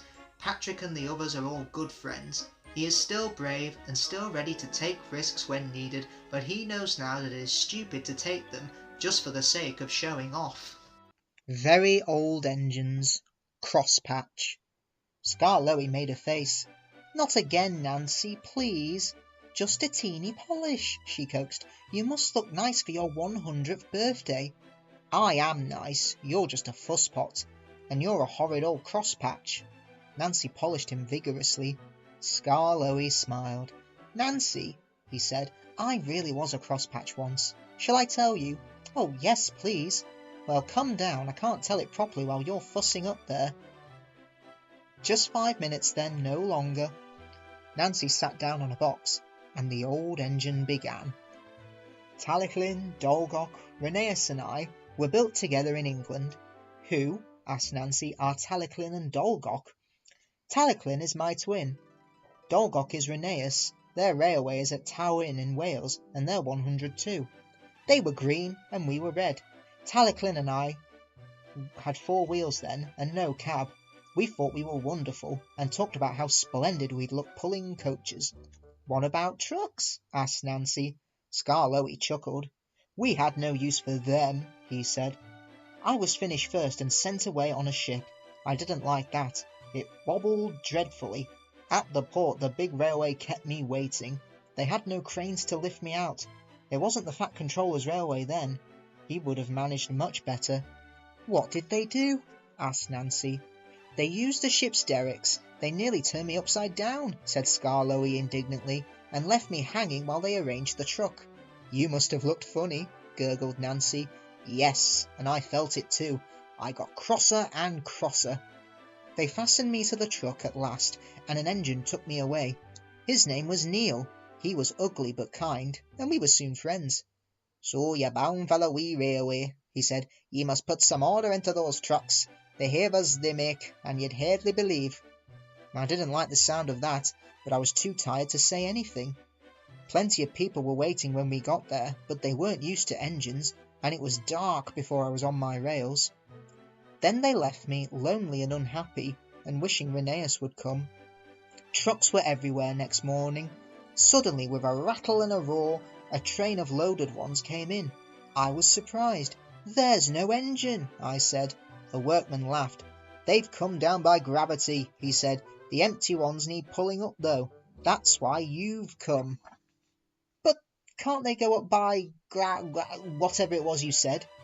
'Gravity only brings things down. We need horses or engines like you to pull them up.' 'What? Have I to pull trucks?' 'Of course. I won't. I want coaches." He just laughed and walked away. Soon Mr. Mac, the manager, arrived with some men. He showed them my parts from a book. "We're going to steam you, Skarloey," he said. "Can I pull coaches, sir?" "No, certainly not." I gave him such a look. They didn't understand engines, so it was easy. My fire wouldn't burn and I made no steam. I just blew smoke at them. They called me bad names, but I didn't care. Next day they tried again, and the next, and the next. I just gave them my look and wouldn't do a thing. At last the manager said, "Very well, be a crosspatch, but we're not going to look at your sulky face all day. We'll cover you up and leave you till you're a better engine." "And they did too," chuckled Skarloey. "They fetched a big tarpaulin and covered me right up. I didn't like that at all." "I think it served you right," said Nancy severely. "Never mind her, Skarloey. Please tell us what happened next." Nancy turned in surprise. A group of people had quietly come up to listen, while Skarloey was telling her his story. Bucking bronco. "I was lonely and miserable," Skarloey continued, "until at last the manager came. 'I hope now that you're a better engine.' 'Oh yes, sir, please, sir, because I've asked Mr. Bobby to come and look after you.' Mr. Bobby had helped to build me in England. I liked him, so he soon had steam up. 'Come on, Skarloey,' he said, 'we must help the workmen finish the line before the inspector comes.' I didn't mind pulling trucks with Mr. Bobby, and we worked so hard that by the time Rheneas arrived, the line was ready.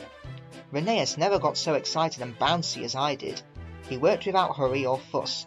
Trucks often played tricks on me to make me cross, but they soon found that teasing Rheneas was a mistake. He was shunting one day when I came alongside. I was excited. 'I'm pulling the director's train,' I said, 'and taking the inspector tomorrow. Think of that.' Rheneas pondered. 'You mind your bucks and bounces then, Skarloey,' he said at last. 'The directors won't like them.' 'Pah!' I snorted, and bounced away to fetch the coaches. 'Peep, peep,' I whistled. 'Hello, girls.' 'Who is it?' Agnes's deep voice echoed from the back of the shed. 'It's an engine,' whispered Beatrice, the guard's van. 'He's come to take us out.' 'Beware of strange engines,' warned Agnes. 'We must be on our guard.' 'Our guard has just come,' giggled Beatrice. Jemima and Ruth, the other coaches, sighed with relief. I pulled them all happily to the station. Agnes, still suspicious, kept muttering, 'Be on your guard, be on your guard,' but I was too excited to listen. It might have been better if I had. I was sizzling with excitement as I ran round and backed down on Agnes. 'It's fun, it's fun,' I chortled. 'You may look harmless,' she whispered, 'but we'll watch you, we'll watch you.' She took me quite aback, but even Agnes couldn't complain about our upward journey. We stopped at every station, and the directors got out to admire the arrangements. Everything went well. I forgot about Agnes, and the manager, smiling, joined us on the footplate for the journey home. 'It looks so easy, Mr. Bobby,' he said, as we rolled gently down. 'Can I drive him, please?' We were running nicely. 'First rate,' I hissed happily, gaining speed, and all unknowing, I began to bounce. The manager, alarmed, closed my regulator, too quickly and too much. Agnes's buffers clashed. 'He's playing tricks! Bump him, girls, bump him!' They surged against me, urging me on. I bounced and I lurched. I couldn't help it. The manager lost his footing, grabbed wildly for a foothold and disappeared. 'Peep, peep, peep, brakes guard, please.' Mr. Bobby seized my controls, stopped the train and looked back. 2 legs waved wildly from a bush. The manager was unhurt, but he was very cross. 'I'll not ride that bucking bronco again,' he said. He sat in Beatrice for the rest of the journey. The directors complained that they'd been badly shaken. They said it was my fault. 'Rheneas will take the inspector tomorrow,' they ordered. 'You will stay out of sight in the shed.' But late that evening the manager came. 'I'm sorry, sir. I did try to be good.' 'It wasn't your fault, Skarloey. I'm sorry I was cross. We must do what the directors say now, but I'll make it up to you later.' The inspector was pleased with Rheneas. 'You've done very well,' he said kindly, 'for a new engine.' He told the directors about some improvements which were needed. 'But,' he went on the whole your arrangements are good.' He came to see me, and the directors told him what they thought had happened. 'I think, gentlemen,' he said, 'that you are mistaken. Skarloey should prove to be a useful engine, but he needs another pair of wheels. Take my advice and have them fitted. Then you'll see the difference. Good day." Stick in the mud. The manager was as good as his word. "Skarloey," he continued, "I came home from the works with 6 wheels and a cab. A cab is the latest thing for engines, he told me. I hope it will cheer you up after your disappointment." Rheneas chuckled. It cheered him up too much. "Those silly cabs make him worse. Such a handsome engine," he tittered. "6 wheels and a cab so distinguished, my dears. It's a pleasure to see him." Skarloey soon got too big for his wheels. Skarloey would smile ruefully. "Oh, he did," he said. "Go on, Rheneas." "He boasted about his cab till I was tired," said Rheneas. "You should get one like me and be up to date," he would say. "No, thank you. You look like a snail with a house on your back. You don't go much faster either." "Slow, am I?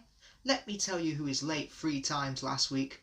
"Oh, it's no use talking. You're just an old stick in the mud." Rheneas called Skarloey more names, and they quarrelled and ended up back to back, not speaking. It went on for days and days. One dark Monday morning, Skarloey had to take the workman's train to the quarry. It had rained for 3 days. "You always pick on me for wet days," he complained. "You said, Mr. Bobby, I've got a cab to keep us dry. Come on." Skarloey slipped and snorted on the damp rails. He began to wonder if cabs were worth it. An hour later, Rheneas was warming up when Skarloey's guard came coasting down in an empty truck. He stopped by the shed. "There's a landslide beyond the tunnel," he said. "Skarloey's running into it and he's stuck." "So are we, Rheneas. Look lively." "I'm sorry, Mr. Peter, but that Skarloey's too swanky. He says I must stick in the mud. He can jolly well stick in the mud himself. It serves him right." "But," went on the driver, "says poor Mr. Bobby and the quarry, when does it serve them right too? The guard says the mud looks like treacle." "Oh dear," said Rheneas, "that will never do. We must save them before they get sucked in," and off we puffed with 2 trucks and some workmen. Things weren't too bad after all. The men had partly cleared the line and levered Skarloey back. He was hissing and grumbling dreadfully, but they didn't listen to him. He cleared the rest of the line. Rheneas pushed Skarloey out of the way before taking the quarterman to work. Mr. Bobby cleaned and oiled his wheels and motioned so when Rheneas returned with the coaches, he could help him back to the shed. "I'm sorry I was swanky," he said. "Thank you for helping me." "Not at all," Rheneas said. Rheneas was still cross, then Skarloey began to laugh. "I'm a stick in the mud after all," he giggled helplessly. "Not you." Rheneas laughed too. He couldn't help it. He looked so funny, and they were laughing until the cleaners came. It was still laughing when he left. "Poor engines," they said, tapping their foreheads. But they weren't mad. They learnt sense, and they've been firm friends ever since it was nearly dark.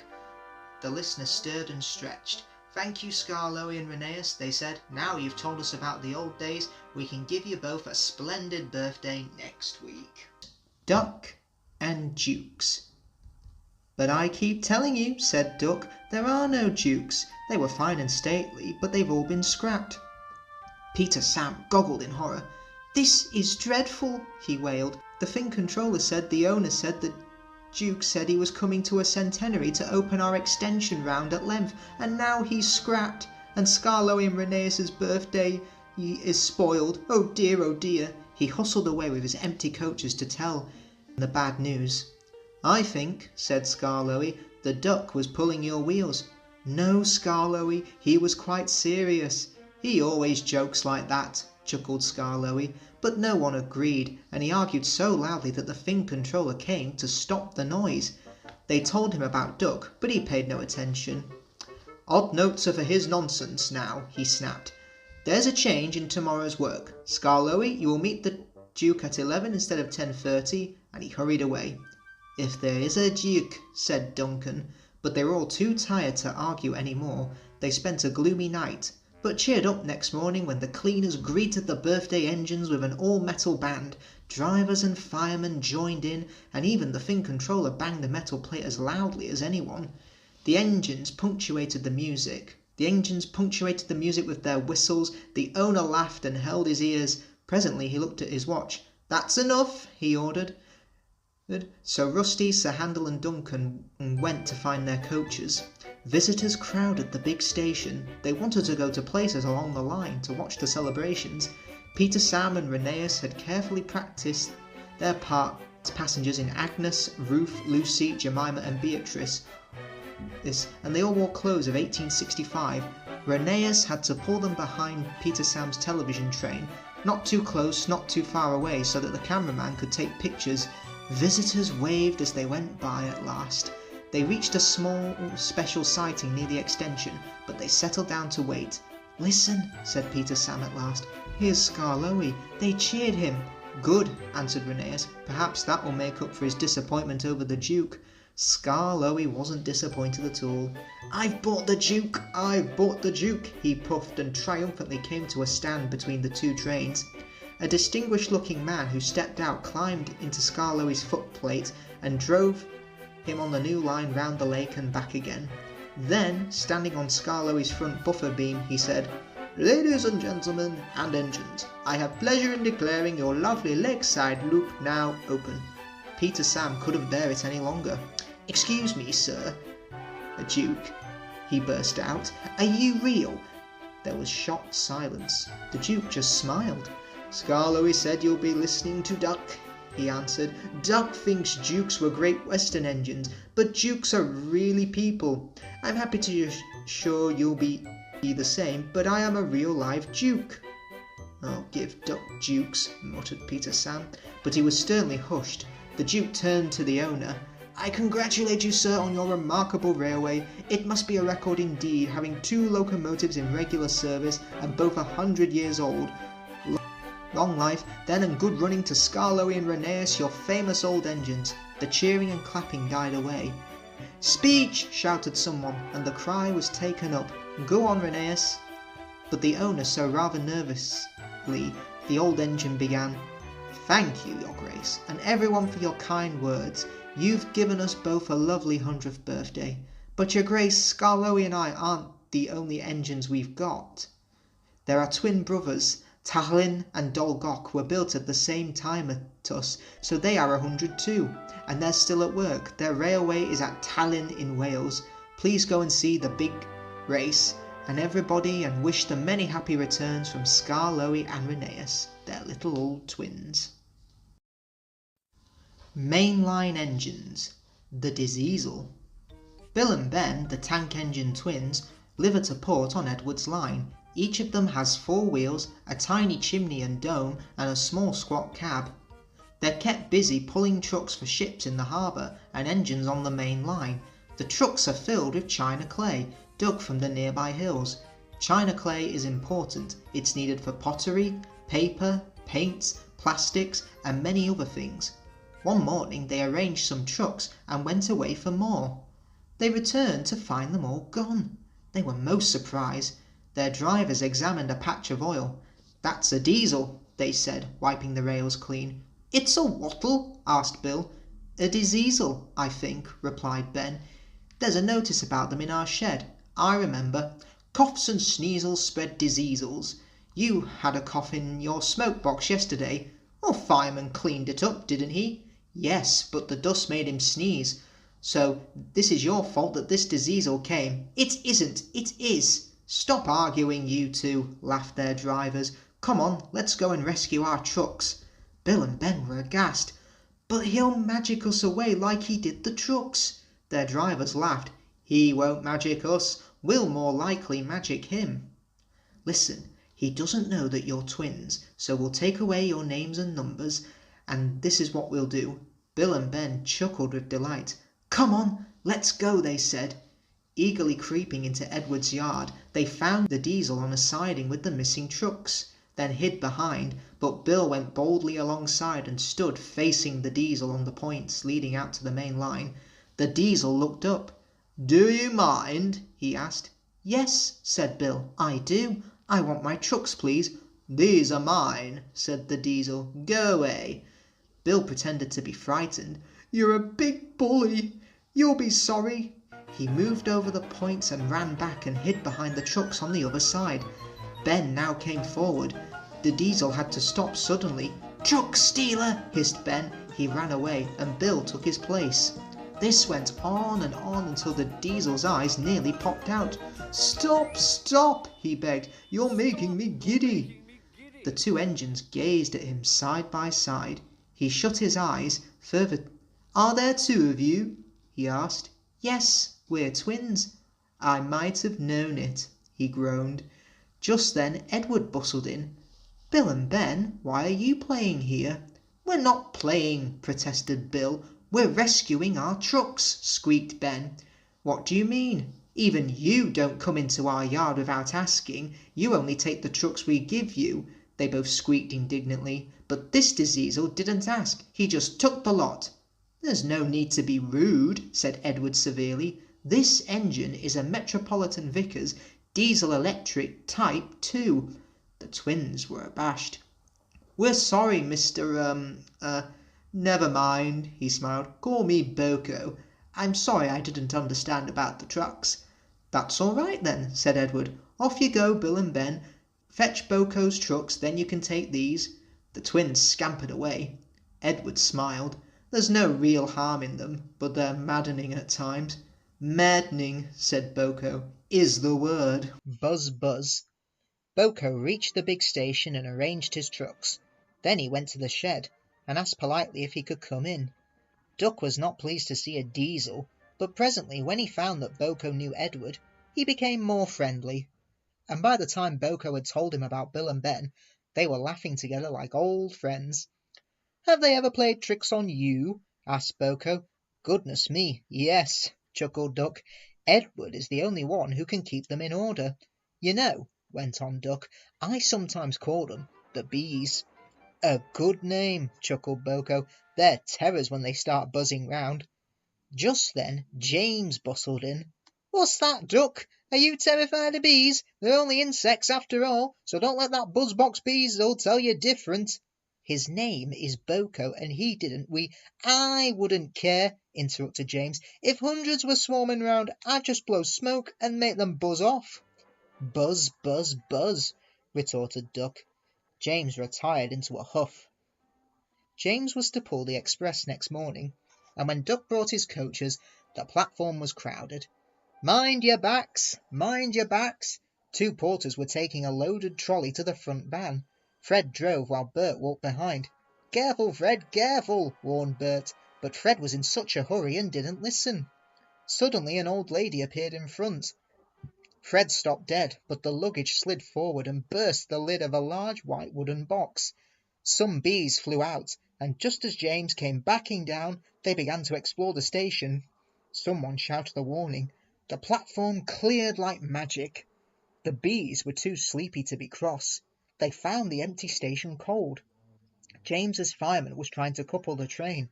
They buzzed round him hopefully. They wanted him to mend their hive, then they could go back and be warm again. But the fireman didn't understand. He thought they would sting him. He gave a yell and ran back to the cab and crouched with his jacket over his head. The driver didn't understand either. He swatted at the bees with the shovel. The bees, disappointed, turned their attention to James. James's boiler was nice and warm. The bees swarmed round it happily. Buzz off, he hissed. He made smoke, but the wind blew it away, and the bees stayed. At last one settled on his hot smoke box. It burnt its foot. The bee thought James had burnt him on purpose, so it stung James right back on the nose. "Eee!" whistled James. He had had enough. So had his driver and fireman. They started without waiting for the guard's whistle. They didn't notice too late that they'd left their train behind. In the end it was Boko who pulled the express. He was worried first about leaving his trucks, but Duck promised to look after them, and so it was arranged. He managed to gain back some of the lost time, and the Fat Controller was pleased with him. No one seemed to notice when James came back to the shed. They were talking about a new kind of beehive on wheels. It was red, they said. Then they all said buzz, buzz, buzz, and laughed a lot. James thought that for big mainline engines, they were being very silly. Wrong road. Thomas's branch line is important, and so is Edward's. They both bring in valuable traffic, but their track and bridges are not so strong as those on the main line. That is why the Fat Controller does not allow the heavier engines such as Gordon and Henry to run on them. If, however, you had heard Gordon talking to Edward a short while ago, you would have thought that the Fat Controller had forbidden him to run branch lines for quite another reason. "It's not fair," grumbled Gordon. "What isn't fair?" asked Edward. "Letting branch line diesels pull main line trains." "Never mind, Gordon. I'm sure Boko will let you pull his trucks sometimes." "That would make it quite fair." Gordon spluttered furiously. "I won't pull Boko's dirty trucks. I won't run on branch lines." "Why not? It would be a nice change." "The Fat Controller would never approve," said Gordon loftily. "Branch lines are vulgar." He puffed away in a dignified manner. Edward chuckled and followed him to the station. Gordon, his driver and his fireman all say it was the lady's fault. She wore a green floppy hat and was saying goodbye to a friend sitting in the coach nearest the guard's van. It was almost time to start. The fireman looked back. He was new to the job. He couldn't see the guard, but he did see something green waving. He thought it was the flag. "Right away, mate," he called. But the guard had not waved his flag. When Gordon started, he left some luggage, several indignant passengers, and the guard all standing on the platform. Every evening 2 fast trains leave the big station within 5 minutes. The 6:25 is for Gordon's main line. Edward's at 6:30 runs along the branch. But by the time Gordon had been brought back, Edward's train was overdue. "You've missed your path, Gordon," said the Fat Controller crossly. "Now we must clear Edward's train before you can start." This should have put everything right with the least possible trouble, but control at the big station made things worse. They forgot to warn the signalman at Edward's junction about the change of plan. It was dark by the time the trains reached the junction, and you can guess what happened. Edward went through on the main line, while Gordon was switched to the branch. It took the Fat Controller several hours to sort out the tangle and pacify the passengers. In the end, Gordon was left with his fire drawn, cold and cross on one of Edward's sidings. Bill and Ben peeped into the yard next morning. They wondered if Boko had brought them some trucks. There were no trucks, but they didn't mind that. Teasing Gordon, they thought, would be much better fun. "What's that?" asked Bill loudly. "Shh," whispered Ben. "It's Gordon." "It looks like Gordon, but it can't be. Gordon never comes on branch lines. He thinks them vulgar." Gordon pretended he hadn't heard. "If it isn't Gordon," said Ben, "it's just a pile of old iron, which we'd better take to the scrapyard." "No, Bill, this lot's useless for scrap. We'll take it to the harbour and dump it in the sea."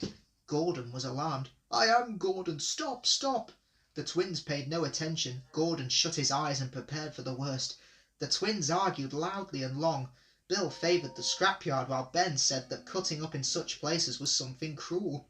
It would be kinder, he urged, to give these remains a quick end in the sea.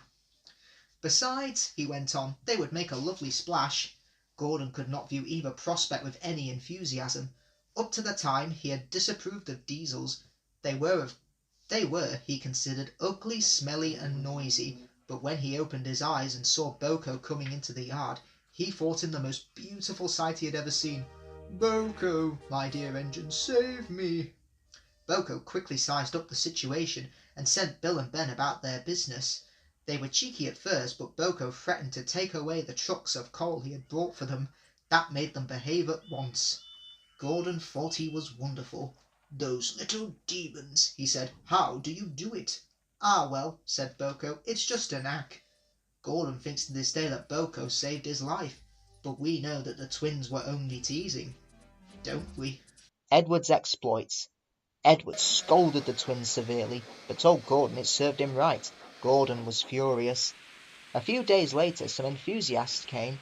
On their last afternoon they went to the China Clay Works. Edward found it hard to start the heavy train. "Did you see him straining?" asked Henry. "Positively painful," remarked James. "Just pathetic," grunted Gordon. "He should give up and be preserved before it's too late." "Shut up," burst out Duck. "You're all jealous. Edward's better than any of you." "You're right, Duck," said Boko.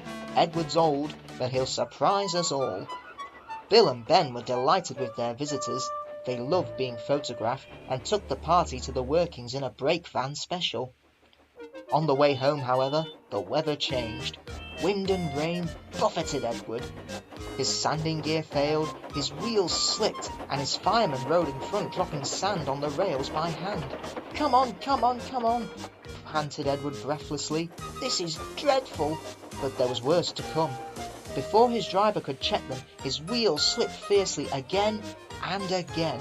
With a shrieking crack, something broke and battered his frame and splashed us up and out of shape. The passengers gathered round, while the crew inspected the damage. Repairs took some time. "One of your crank pins broke, Edward," said his driver at last. "We've taken your side rods off. Now you're single like an old-fashioned engine. Can you get these people home? They must start back tonight." "I'll try, sir," promised Edward. They backed down to where the line was more nearly level. Edward puffed and pulled his hardest, but his wheels kept slipping and he just could not start the heavy train. The passengers were getting anxious. Driver, fireman and guard went along the train making adjustments between the coaches. "We've loosened the couplings, Edward," they said. "Now you can pick your coaches up one by one, just as you do with trucks." "That will be much easier," said Edward gratefully. So with the fireman standing carefully in front, the driver gently opened the regulator. "Come on," puffed Edward. He moved cautiously forward, ready to take the strain as his tender coupling tightened against the weight of the first coach. The first coach moving helped to start the second helped the third, and so on down the train.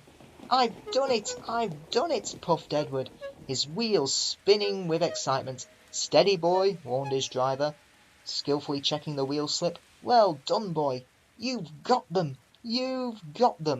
And he listened happily to Edward's steady beat as he forged slowly but surely up the hill. The passengers were thrilled. Most had their heads out of windows. They waved and shouted, cheering Edward on. The Fat Controller paced the platform. Henry with the special train waited anxiously too. They heard a peep peep. Then, battered, weary but unbeaten, Edward steamed in. The Fat Controller stepped angrily forward. He pointed to the clock, but excited passengers swept him aside. They cheered Edward, his driver and fireman to the echo before rushing off to get in Henry's train. Henry steamed away to another storm of cheers, but not before everyone knew Edward's story. Edward went thankfully to the shed, while Duck and Boko saw to it that he was left in peace. Gordon and James remained respectfully silent.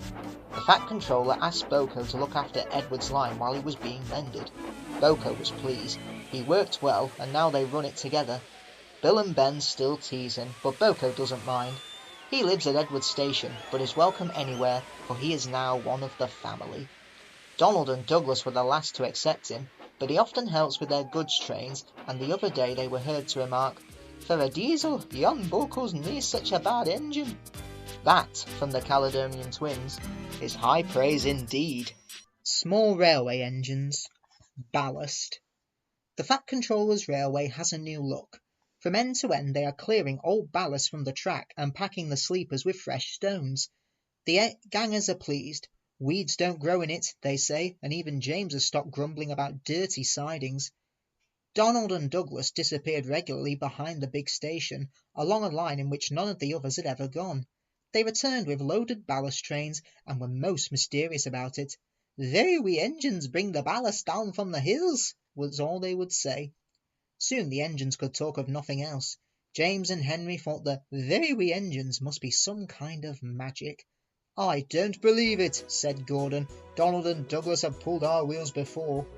But Duck wanted to see for himself, so he asked permission to take some trucks. When he arrived, he was told to push them under the chute. This was like a tunnel made of steel girders. On top of it stood some odd-looking tracks.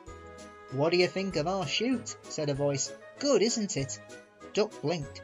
Standing beside him was a small green engine. "Where did you spring from?" asked Duck. "I've been here all the time," smiled the small engine. "I'm Rex. And you, I'm sure, are Duck. How did you know?" "Oh, that's easy. There's only one great western engine in these parts." There was a sudden rattling and roaring. Duck's whole train shuddered. "What was that?" he asked, startled. "That was our chute. The bottoms of those wagons slide out, and those stones fall through the chute into your trucks. We may be small, but we're quite efficient." Duck puffed away, much impressed. Next time there were 3 small engines. Rex introduced Duck to Bert and Mike. "As you can see," he went on, "the small controller's given us different coats." "Silly nonsense," grumbled Mike. "No, I like being blue, protested Bert. It's all right for you, fumed Mike, but not for me. Passengers will say I look like a pillar box. Shocking, said Rex, and winked at Duck. Consider my feelings. When we were both green, passengers kept calling me Mike. You, spluttered Mike. Oh, stow it, you two, said Bert. Duck, he went on, have you seen our coaches? Where are they? Asked Duck. Over there, said Bert. But they're they're not like ours, he finished lamely. Rex smiled. I agree, they are like trucks, but they behave surprisingly well. Says you, put in Mike rudely. They're all right, said Bert, if you treat 'em right. Besides, passengers like 'em. They won't use cupboards on a fine day. It's this scenery, trees, mountains and such. Can't understand it myself, but then passengers are odd. You're right there, said Mike. Gimme goods trains every time. Do you like trucks? Duck was surprised. Not all of them, smiled Mike, but our big ballast hoppers are different. They run on bogies as sweetly as any coach. We take them to the old mines, fill them up and run them down here to the chute. The men pull some levers and the whole lot's unloaded before you can say small controller. No trouble at all. How about hot axle boxes? Put in Rex. We soon cured that nonsense. You mean the small controller did? Oh, same thing, grinned Mike. Duck chuckled delightedly. Rex and Mike loved teasing each other. I can't understand, said Duck. Why have I never heard about you before? The small engines all answered at once. We've only just come from our railway in England, which closed. Your fat controller asked us to come and fetch ballast for him. And he said he'd bring us plenty of passengers too. Haven't you had passengers before? Asked Duck. Only in England. It's our first season here. Oh, promised Duck. Then I'll bring you lots. Goodbye, goodbye. And he puffed excitedly away to see all about it. Tit for tat. The engines were being cleaned and polished for the day. Bert, who was going out first, had a tall chimney in his funnel to draw up his fire. We've got visitors today, said his driver. Rex yawned. We have 'em every day, grunted Mike. But these are special, said the driver. One takes moving pictures and the other writes books, so mind that you all behave. I don't want to be a moving picture in a book, protested Bert. I want to stay as I am. They all tried to explain, but Bert was still muddled when he took his train. The visitors were clergymen, one fat, the other thin. They arrived in a little car, both had cameras. They shook hands with Bert's driver. The small controller, he told them, says you can ride with me in Bert's tender if you like. Thank you, they said. May we come later, please? Just now the sun is shining so nicely that we want to take photographs. Then they asked Bert his name and told him how smart he looked. These visitors, he thought, do at least know how to speak to engines. He puffed away feeling happier. Wherever the line came near the road, level crossings, bridges, stations, there the two clergymen were squinting into their cameras. Bert found this rather upsetting. They might wave at an engine, he complained. They can't wave and get good pictures, said his driver, but Bert didn't understand. He thought they were being unfriendly. Bop, bop. The little car shot past them once more, but Bert made no reply. They'll be at the lane next. The lane is a side road. It runs for a short distance alongside the railway. There is no fence. It had rained hard in the night. There were puddles in the lane. The thin clergyman sat in the car. The fat one waited with his camera. He took his pictures, jumped in, and off they went, racing to the train to the lane's end. Unluckily, just as they passed Bert, they went through a puddle. Slosh! Muddy water squashed all over Bert's boiler. Ouch! Said Bert. But the clergymen didn't know. They were ahead and out of the car. Smiling, they waited for Bert to catch up. Bert wasn't smiling. They did it on purpose, he snorted crossly. They splashed me! They splashed me! Bert hissed, rolling into the last station. Pictures indeed, he grumbled, running round his train. I'm a nice picture, covered in mud. He sizzled crossly when the fat clergyman sat in his tender for the journey back. Driver ought to allow him after what he's done. Suddenly he stopped sizzling and let off steam. Whoosh! I know, he thought, how to pay the fat one out. It's a lovely plan. I only wish the thin one was there too, he said. But he said it to himself. Bert ran nicely till they reached the woods. The line climbs steeply here. Bert usually rushes the hill. This time he deliberately dawdled. "Come on," said his driver, giving him full steam. This was just what Bert wanted. "Tit for tat, tit for tat," he shouted, storming up the slope. Rain-soaked branches met close overhead. Bert's blast, shouting straight up, shook them wildly. Showers of water fell on the clergyman and driver. Their soaking did not stop till they had topped the rise, and steam could be reduced for the downward run. The small controller soon found out what had happened. He sent Bert back to the shed. "You're a very naughty engine," he said sternly. "I won't have rudeness to visitors." "They splashed me," faltered Bert. "That's no excuse. I'm ashamed of you." Bert went sadly away. But he was happy again when Rex and Mike came in. "Those visitors are nice," he told them. "They came and said sorry, and I said sorry too. Then they cleaned me like driver does. They know lots about engines," he went on. "The Finn one's writing about me in a book. He promised he'd write about you too. Think of that." Mike's whistle. One morning, when he arrived, Duck's whistle was out of order. They had worked late the night before, and his driver and fireman had used it to boil eggs for their supper, but something had gone wrong, and next morning when he wanted to whistle, Duck found he could only make buckling noises. He was upset about it. "Never mind," said his driver, "it must be a bit of an egg which broke. We'll clear it out presently, when we got time. Meanwhile, no one will mind." But Mike was making rude remarks about it. "Psh," said Mike, "it's shocking if engines can't whistle properly. They shouldn't try." "And why do you ask, Bert? Why do I want to try to whistle? Of course, shut up, you're jealous." Mike was proud of his shrill whistle. "Mine's better than yours anyway. Listen," Mike said. "Rex, if I had a whistle like yours, do you know what I'd do?" He paused impressively. "I'd lose it." "The idea!" spluttered Mike. "Whistles are important. Let me tell you, engines without whistles aren't proper engines at all." Mike went redder than ever with his fury. His steam pressure went up suddenly and his safety valves blew off. Whoosh! "Hello," said his driver. "As you're ready first, you'd better take the passengers." "What, and I leave my goods?" "Yes, Bert can do that. We can't have you blowing off in here. Come on, Mike." Mike backed down on the coaches, whooshing angrily. "We're all ready." He started with a rude jerk. "Come on, come on, come on," he puffed. "What's gone into him?" wondered his driver. "He don't like coaches, but he's never been as bad as this." Mike whistled loudly. "Excuses, they're jealous," he muttered as he budgeted along. "Also a milestone, he's in a flaming temper about something," remarked his driver. He was relieved when they reached the end of the station safely. He looked Mike all over, but saw nothing wrong. He tried to soothe him, but Mike still sizzled crossly.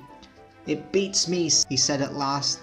Then soon after he had started back, he heard a thin, persistent tinkle at something loose on his boiler. He thought, "I'll take me to the next station," but he never got the chance. It was the cow's fault. She stood on the track busily cropping grass. She took no notice of the train. Mike stopped. He wasn't frightened. He'd met her before. She made him cross. He came slowly forward, whooshing steam. Shoo, shoo, shoo! The cow just flicked her tail and went on eating. Mike felt exacerbated. He cried, whistling, "Say, get out of my way, you stupid animal!" But he didn't get far. His second peep turned into a tremendous whoosh as his whistle cap shot up like a mighty rocket and landed in a field. Driver and guard started to look for it, but some passengers objected. "We can't waste time with whistles," they said. "We must catch our train." Mike was dismayed. "I mustn't pass boards without whistling. That's orders." "Please find it." "Sorry," said the passengers, "we can't wait. We'll have to whistle for you, that's all." And so it was arranged. Whenever they saw a board, guard, driver and passengers all whistled. They made more noises than Mike ever did and thought it splendid fun. Mike mourned for his lost whistle. Mike hoped his driver would give him a new whistle when they got home, but he was disappointed. "I've no spare whistles," said the small controller sternly, "so you'll have to wait. It serves you right for being such a crosspatch." Mike worked at the quarries for the rest of the day. It was nearly dark when he reached the shed. "What's that?" asked Bert. Mike came in. "Shh!" whispered Rex. "Take no notice, it's an improper engine." "Why, improper it looks all right to me. It's got no whistle." "Oh dear," said Bert. "How shocking. We don't approve of his sort." "Do we?"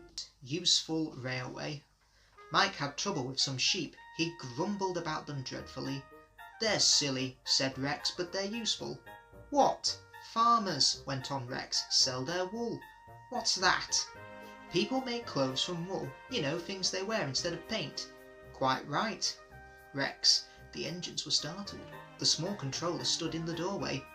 "The farmers," he went on, "want to ask to take their wools to the market. If we do it well, they all know we're really useful, so you must all do your best." "But I don't understand, sir," Bert protested. "We can't drive sheep down the line, they wouldn't go straight."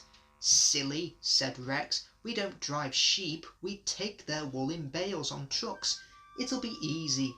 The small controller laughed. "Very well, Rex," he said. "You seem to know all about it, so you shall take the first train."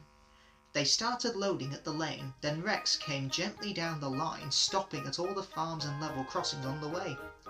"Nearly finished," said his driver at last. "Only one more load and we're away." But he's reckoned without Willie and his tractor. Willie was late. He'd been dawdling. Rex's whistle roused him and he set off at top speed. "Your load's slipping," someone shouted. "Oh dear," thought Willie. "I can't stop now. I hope it'll hold." But it didn't hold quite enough. Willie dashed into the yard and swept round to bring his trailer alongside the line. The trailer tilted, a strain loosened the ropes, and the topmost wool bales slid sideways to the track. "Crumbs, crumbs!" burst out Willie. "That's torn it. I must warn Rex." He jumped down and ran along the line. Rex's trucks were running nicely. "I said it was easy. I said it was easy," he chanted happily to himself. Then everything happened at once. Willie waved and shouted, and behind Willie through the bridge, Rex flicked the bales lying on the track. "Stop, stop, stop!" he whistled. On, urged the trucks, but Rex's brakes checked them. "Oh," he groaned, and shut his eyes. His front hit something soft. He tilted sideways and found himself off the line, leaning against the cutting the side, while his driver felt him all over to find if he was hurt. When the small controller came, Willie said he was very sorry, and with his master's permission, he stayed and worked very hard clearing the mess. They put the trucks to rights, and Bert lost no time in taking him away. But Rex had to stay where he was. He didn't like that a bit. Trains kept passing, and passengers would point at him and say, "Oh look, it's been an accident." Mike and Bert would laugh and remark how easy it was to pull wool trains. Poor Rex. They lifted Rex to the rails at last, and Bert and Mike helped him home. "That accident served me right for being swanky now," said Bert. "It wasn't your fault at all." "Sorry we laughed." This came from Bert. "The small controller is waiting." "I'm very proud of you all." He said thanks to Rex, the accident did little harm. Bert and Mike worked like heroes, and our customers all admired the way we managed. They thought we were a toy railway, but now they say we're really useful. They promised us plenty more work when the wool traffic is done. Enterprising engines. Tenders for Henry. "I'm not happy," complained Gordon.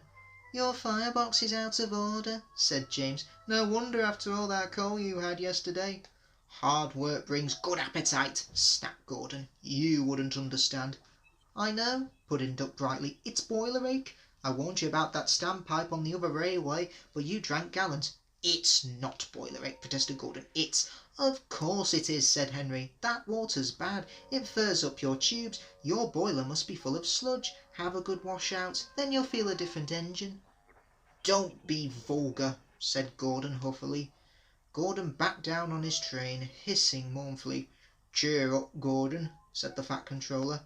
"I can't, sir. The others say I've got boiler ache, but I haven't. Sir, I keep thinking about the dreadful state of the world." "Sir, is it true what the diesels say?" "What did I say?" "The boast that they have abolished steam, sir." "Yes, Gordon, it is true."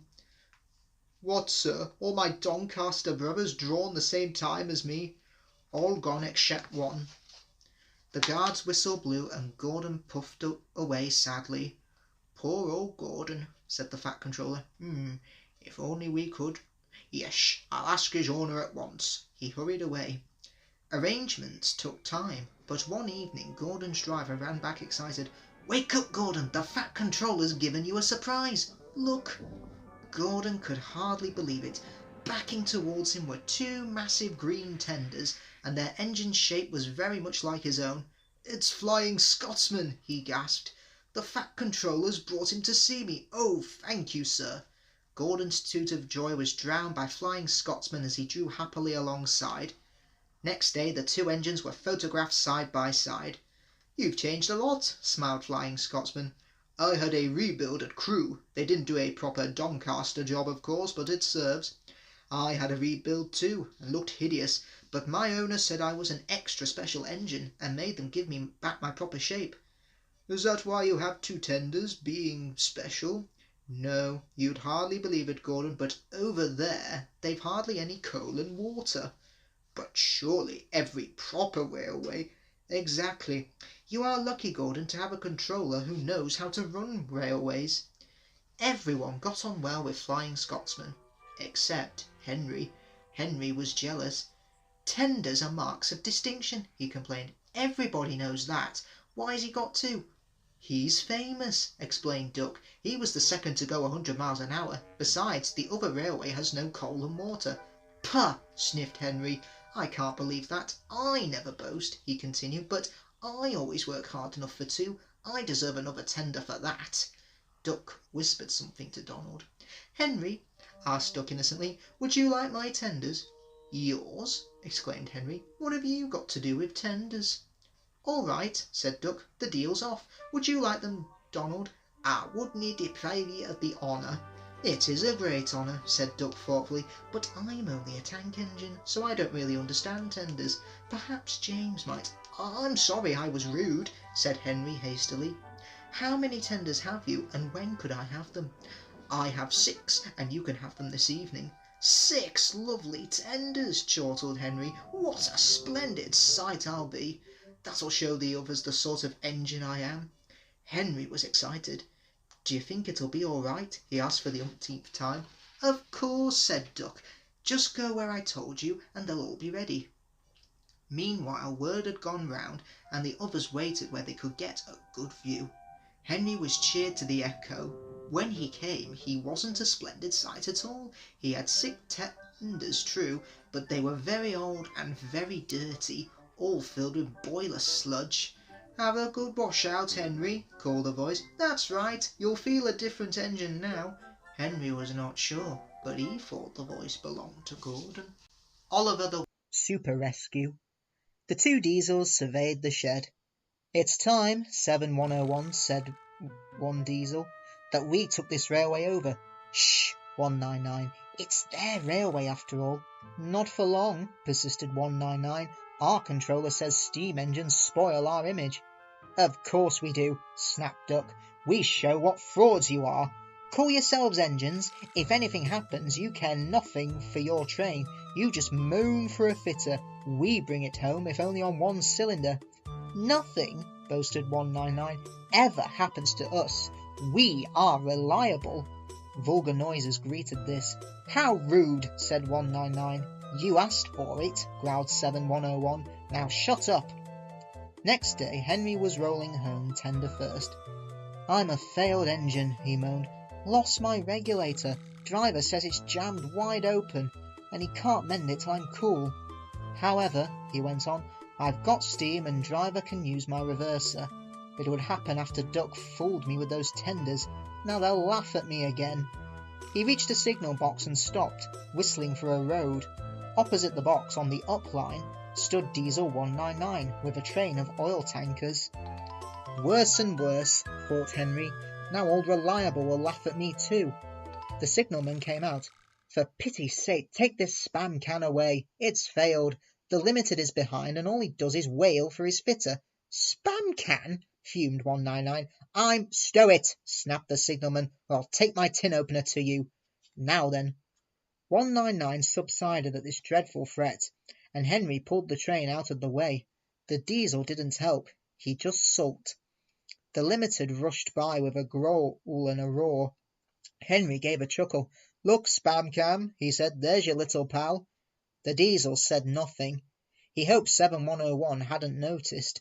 7101 hadn't noticed. He had troubles of his own. He was cross with his coaches. They seemed to be getting heavier. He roared at them, but it did no good. Engines have a pump called an ejector, which draws air out of the train's brake pipes to keep the brakes off. If it fails, air leaks in and the brakes come on. Gently at first, but then harder and harder. 7101's ejector had failed. The brakes were already leaking on. While he passed Henry, he struggled on for half a mile before being brought to a stand, growling furiously, unable to move a wheel. Well, well, well, did you hear what signalman said? I thought they'd be laughing at me, chuckled Henry. Now the joke's on them. Moving 2 dead diesels in their trains, said his driver thoughtfully. That's no joke for a failed engine. Do you think you can do it? I'll have a good try, said Henry with spirit. Anyway, 7101's better than old Span can. He did try and shut him up last night. Come on then, said his driver. We mustn't keep our passengers waiting. Get moving, you! Henry puffed the sulky diesel into motion and started to the rescue. Henry gently buffered up to the express. While the 2 drivers talked, his fireman joined his front brake pipe to the coach's. It's better than we thought, Henry, said his driver. The diesel can pull if we keep the brakes off, so the only weight we'll have is Spam Cam's goods. Whoosh, said Henry, that's a mercy. He was by now feeling rather puffed. Peep, peep, are you ready? Tooted 7101. Peep, peep, yes I am, whistled Henry. So with 7101 growling in front and Henry gamely puffing in the middle, the long cavalcade set out for the next big station. Donald and Flying Scotsman were waiting. They cheered as Henry puffed past. He braked the coaches thankfully. Spam Can and the tankers trailed far behind. The passengers buzzed out like angry bees, but the fat controller told them about Henry, so they forgot to be cross and thanked Henry instead. They called him an enterprising engine and took his photograph. They were thrilled too when Flying Scotsman backed down on their train. If the guard hadn't tactfully shooed them to their coaches, the train would have started later than ever. Donald took the goods. Return 199 to the other railway, ordered the fat controller. I will write my views later. Henry and 7101 went away together. I'm sorry about last night, ventured the diesel. That's all right. You did shut old Reliable up. And, said the diesel ruefully, made a fool of myself today too. Oh, rubbish. A failed ejector might happen to anyone. I'd lost my regulator. You? Failed? Exclaimed the diesel, and yet his voice trailed away in admiration. Well, said Henry, emergency, you know. The trains must get through. 7101 said no more. He had a lot to think about. Escape.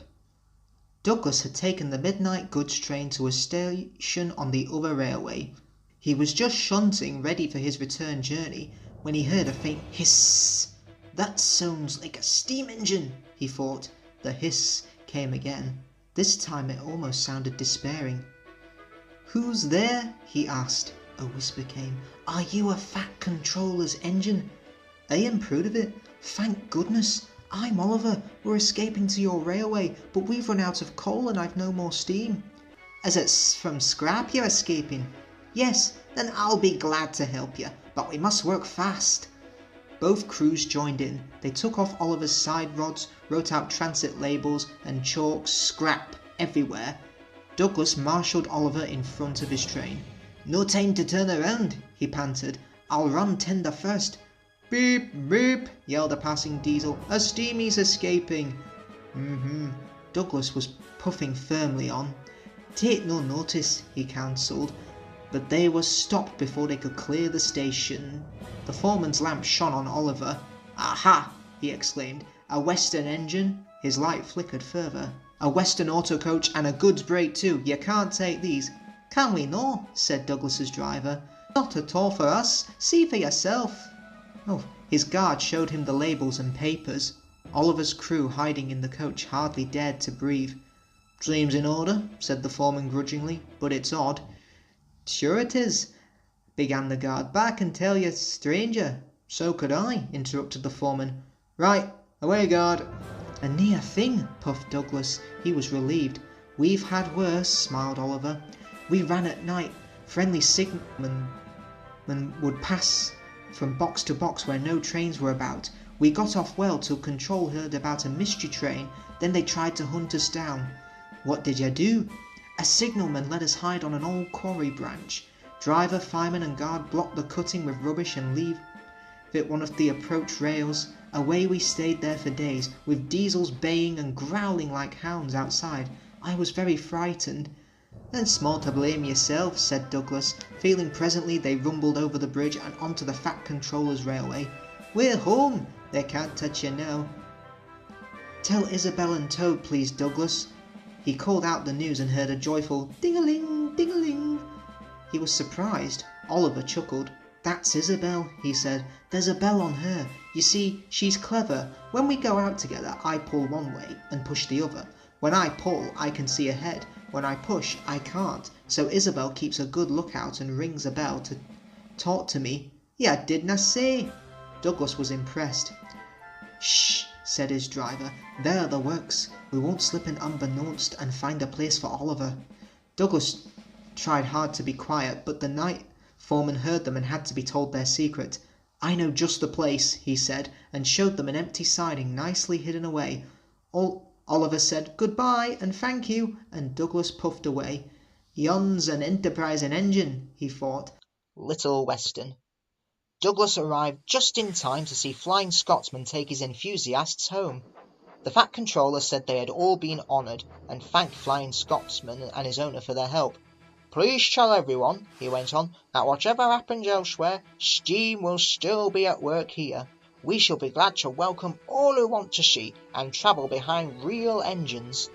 This announcement was greeted with cheers, and Flying Scotsman departed to the strains of "Will you no come back again?" led, as one might expect, by Donald and Douglas. At last, Douglas could tell his news.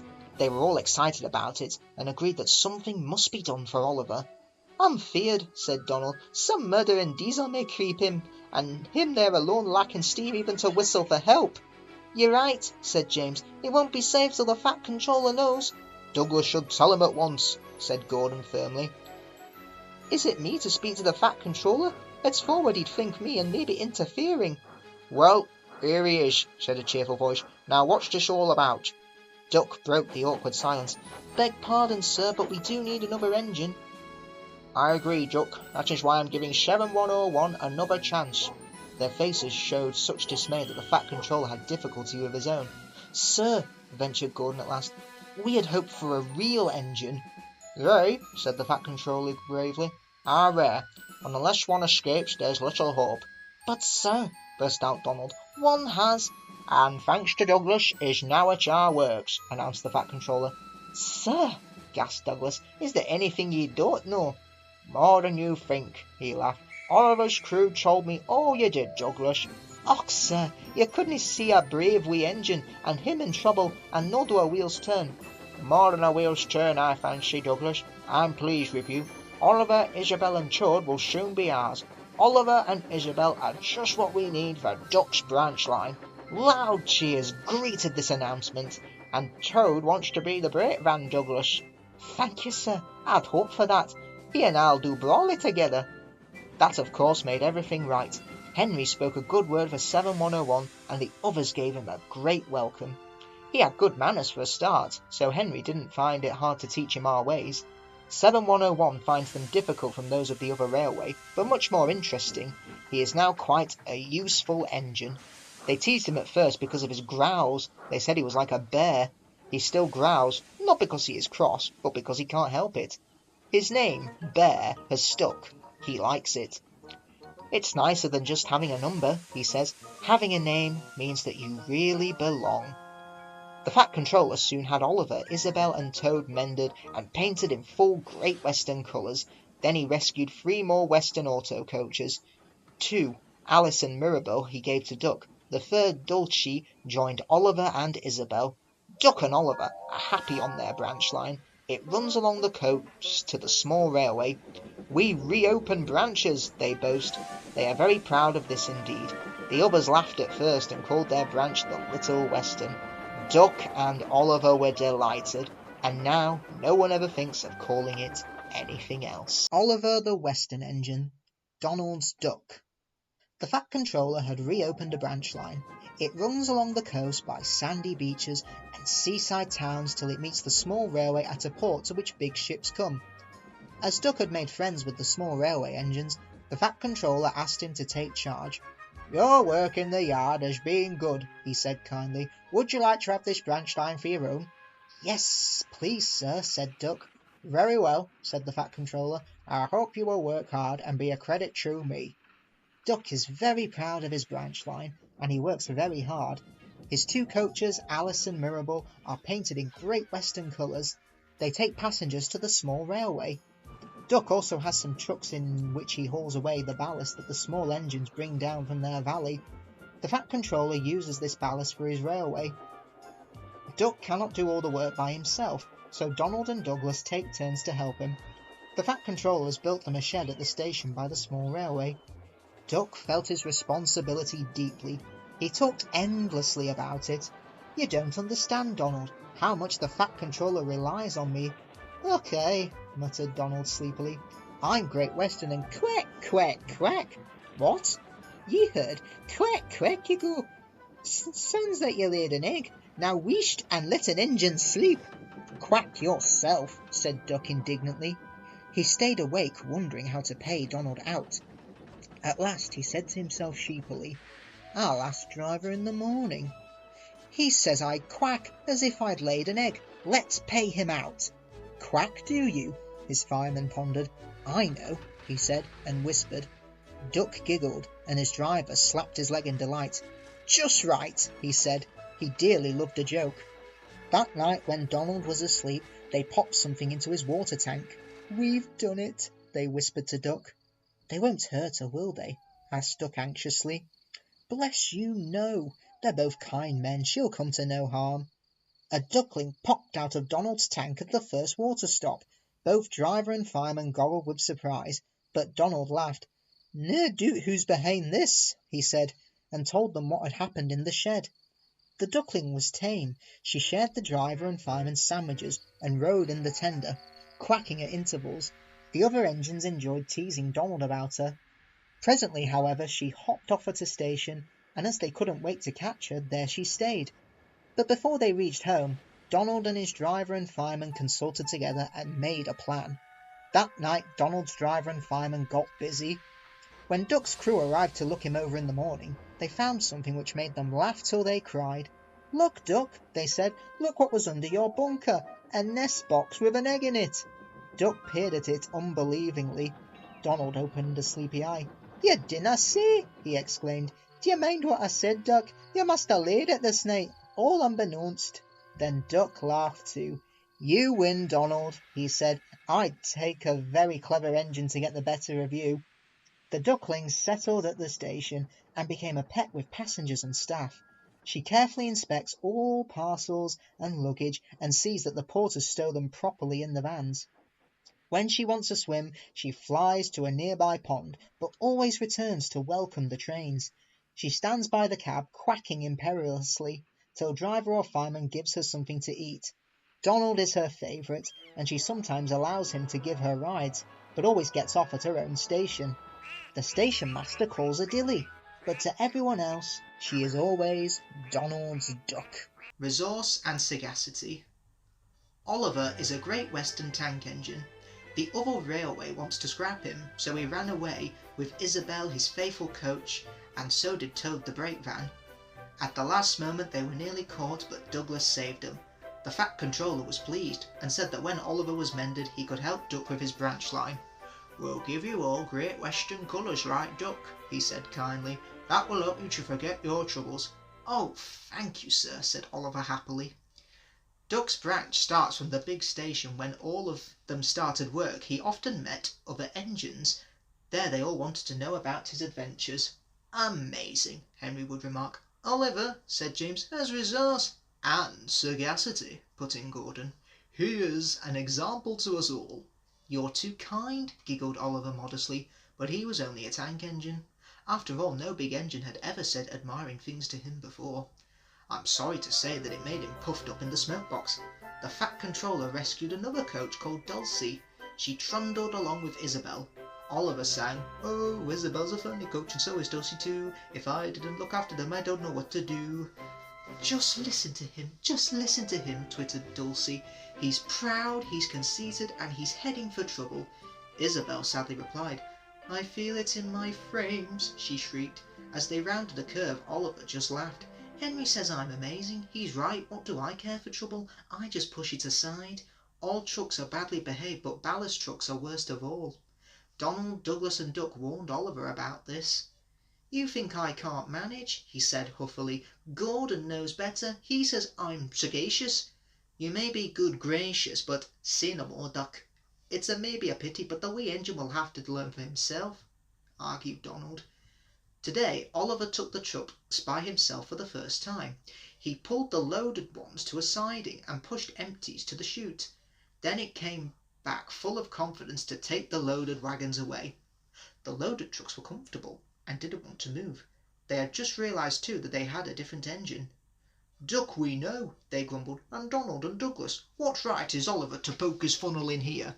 "Look sharp," puffed Oliver. "Smart alert." "That's not the way to speak. Pay him out." The trucks moved off easily, and Oliver thought he had them in control. "Trucks," he told himself proudly, "don't play tricks on me. I'll arrange them on the middle road and start away as soon as Duck arrives. I can't understand why he says they are troublesome." They reached the station throat. All of his brakes came on with a groan, but brakes were useless against the loaded, surging trucks. They pushed forward, yelling, "On, on, on!" Oliver fought hard, but still they forced him on and on. Their efforts slackened. "At last, I'm winning," he gasped. If only it was too late. One moment his rear wheels were on the rails, the next they had none, and he was bunkered down in the turntable well with a deluge of ballast all around him. When Duck arrived, he was stopped outside the station and flagged the platform. He surveyed the wreckage. "Hello, Oliver," he remarked. "Are you being a good gracious engine? Beg pardon, sir, but we don't really like this sort of surprise. Donald and Douglas will miss their turntable." Later that day, Donald and Douglas spoke pungency in Scots, and the Fat Controller spoke poignantly in English.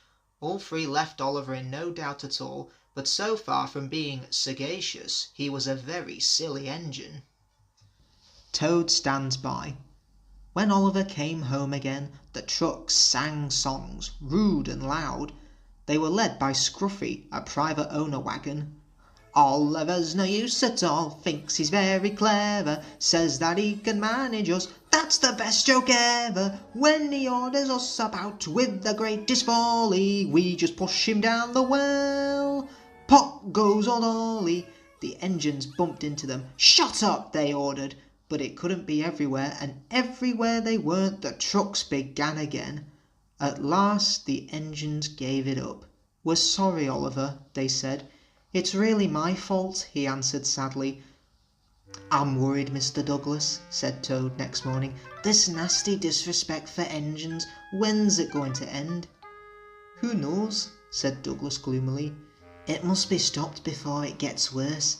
I believe Mr. Oliver can do it." "Maybe so.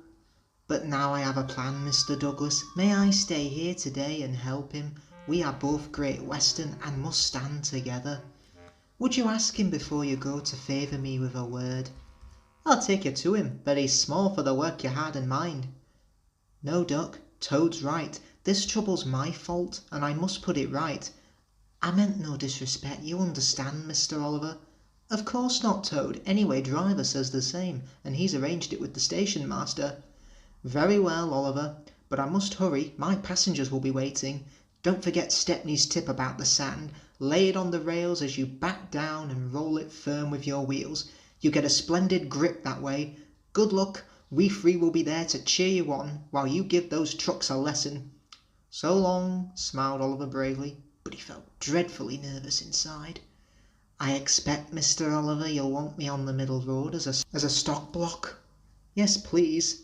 Oliver marshalled the worst trucks 2 by 2 in front of Toad. "That's the way, Mr. Oliver.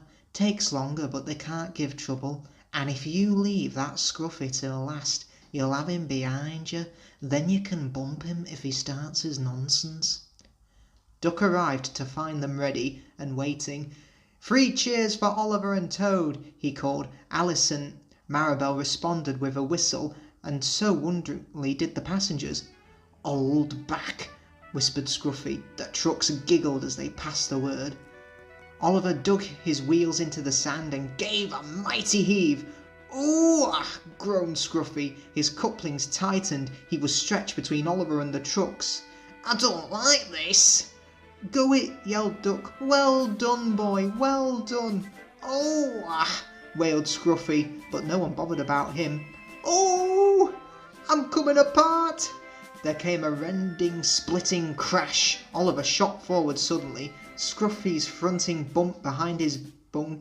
Scruffy's load spread itself over the track. "Well, Oliver, sure you don't know your own strength, is that it?" No, sir," said Oliver nervously. The Fat Controller inspected the remains. "As I thought," he remarked. "Rotten wood, rusty frames, unserviceable before it came." He winked at Oliver and whispered, "Don't chow the trucks, bad for discipline."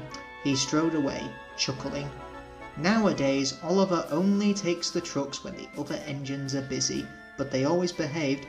"Take care with Mr. Oliver," they warn each other. "He's strong. You play tricks on him and he'll likely pull them in half." Bulgy. It was Bank Holiday morning. The small railway engines were working hard. Their station was crowded. No sooner had one train started than another was filled with people waiting to go. Duck, Oliver, Donald and Douglas were busy too, but they had not brought everybody. The yard was full of parked cars and coaches. Duck was waiting for his next turn. Alice and Mirabel complained of the heat, so he backed them into a goods shed while he basked outside in the sun. Near him stood a huge red bus. He had never seen it before. The bus watched the happy passengers milling round the small railway. "Stupid nonsense," he grumbled. "Wouldn't have brought them if I'd known. I'd have had a breakdown or something." "I'm glad you didn't," smiled Duck. "You'd have spoilt their fun. Look how they're enjoying themselves." "Pah!" snorted the bus. "Enjoyment's all you engines live for, taking the petrol from the tanks of us workers. Come the revolution," he went on fiercely, "railways will be ripped up. Cars and coaches, I'll trample their remains. Free the roads," he growled. "Free all the roads from railway tyranny." At the passing station, Duck told Oliver all about the bus. "I call him Bulgy," he chuckled. "He's painted bright red and shouts 'Down with railways.'" But next time they met, Oliver didn't laugh. "Bulgy's friend has come," he said. "He's red and rude too. He's taking Bulgy's passengers home, so he's to leave him free to steal ours." "But he can't," objected Duck. "Ours want to go to the big station. Bulgy bets he can get there before us." "Rubbish! It's much further by road." Oliver looked anxious. "Yes, but Bulgy says he knows a shortcut." That evening Donald, Oliver and Duck were preparing for the homeward rush. But Duck's train was to be first out, and he had few passengers. He was soon to know why. "Look!" shrilled Oliver. "Look at Bulgy! He's a mean scarlet deceiver." Bulgy had turned to leave. They could now see his other side. It had on it "Railway Bus." "Stop!" yelled staff and engines, but too late. "Yaboo snubs!" jeered Bulgy as he roared away. The unsuspecting passengers waved happily. "Come on!" puffed Duck. He, Alice and Mirabel trundled unhappily away. Alice and Mirabel chattered crossly. "That nasty old thief! He's stolen all our people." Duck wondered how to pay Bulgy out. Then far ahead, a man clambered up the embankment waving a red scarf. "Danger!" he shouted. "The line here crosses a narrow road." Duck came as close as he could. "So this was Bulgy's shortcut," he chuckled. Bulgy was wedged under the bridge. Drivers of cars trapped in front and behind were telling him what they thought. Angry passengers cornering the conductor demanded their money back. From time to time loosened bricks fell, making Bulgy yelp. Bulgy's passengers swarmed round Duck. "He tricked us," they complained. "He said he was a railway bus, but wouldn't accept our return tickets. He wanted to think us that railways are no good. Please help us." Duck's crew examined the bridge. "It's risky," they said, "but we must help the passengers." "Passengers are urgent," agreed Duck.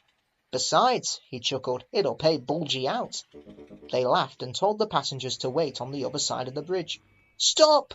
wailed Bulgy. It might fall on me." "That," said Duck severely, "would serve you right for telling whoppers." Bulgy howled as he felt the bridge quiver, but it didn't collapse. Duck made good time to the big station, and all passengers caught their trains. The Fat Controller arranged a shuttle service on the branch. Passengers changed trains at Bulgy's bridge. Bulgy had to stay till it was mended, but he never learnt sense. He told lies till no one could believe his destination boards, and no passengers would travel in him. He's a henhouse now, in a field beside the railway. If he still tells lies, they can do no harm. The hens never listen to them anyway. Duke the Lost Engine, Grand Puff. Once upon a time, 3 little engines lived in their own little shed on their own little railway. Duke was brown, Falcon blue, and Stuart green. Duke was the oldest, and he had been the first engine on the line, and named after his grace, the Duke of Sodor. He was proud of this, and wanted everything just so. Whenever the others did anything they shouldn't, he would say that would never suit his grace. Other engines came and went, but Duke outlasted them all. Stuart and Falcon used to call him Grand Puff. Duke was fond of them and tried to keep them in order. They were fond of him too, as he was so wise and kind, but they did get tired of hearing all about his grace. Sometimes they would wink at each other and chant solemnly, "Engines come and engines go, Grand Puff goes on forever." "You impertinent scallywags," Duke would say. "Whatever are young engines coming to nowadays?" "Oh, never mind, Grand Puff, we're only young ones." "Well, you better mind, unless you want to end up like number 2. "Oh, Grand Puff, whatever happened?" "Number 2, said Duke, "was American and cocky. He rode roughly and often came off the rails. I warned him to be careful." "Listen, bud," he drawled, "in the States we don't care a damn for a few spills." "We do here," I said, but he just laughed. But he didn't laugh when the manager took away his wheels and said he was going to make him useful at last. "Why? What did he do?" "He turned him into a pumping engine, that's what. He's still there behind our shed." Stuart and Falcon were unusually good for several days.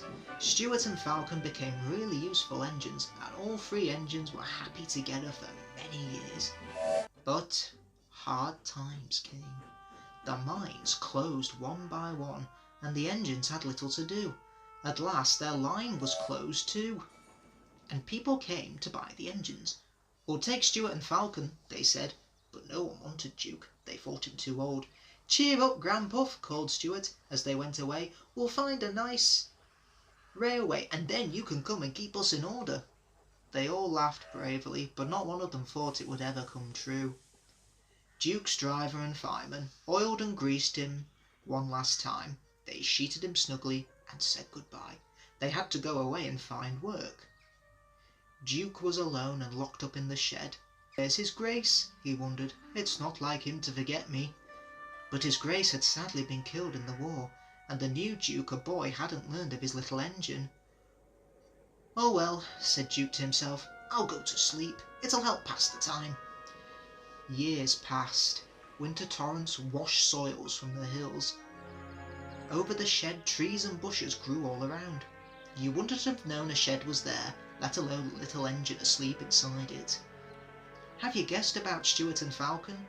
Now yes, you're right. They came to the Finn Controller's railway. He gave them new coats of paint and new names. Stuart became Peter Sam and Falcon Sir Handel.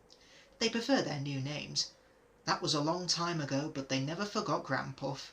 They often talk about him when alone, and they were excited to hear that Duke was coming to Skarloey's and Rheneas's 100th birthday, but most disappointed with the Duke who actually came, for he was only a man.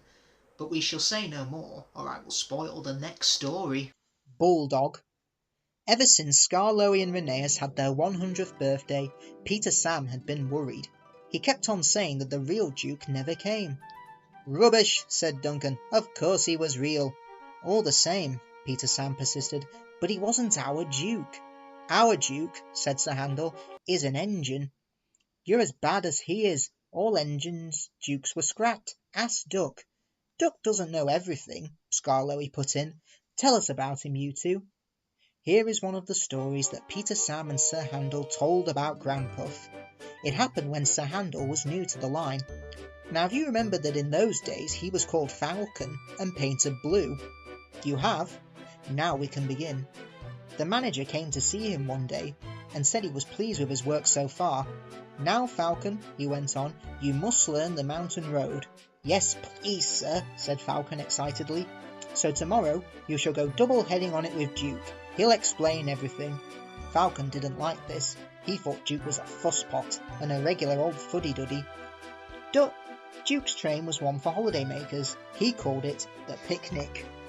Falcon was ready when Duke arrived. Duke drove forward beside him. Listen, he said, the mountain road is difficult. You take the train and I'll couple in front.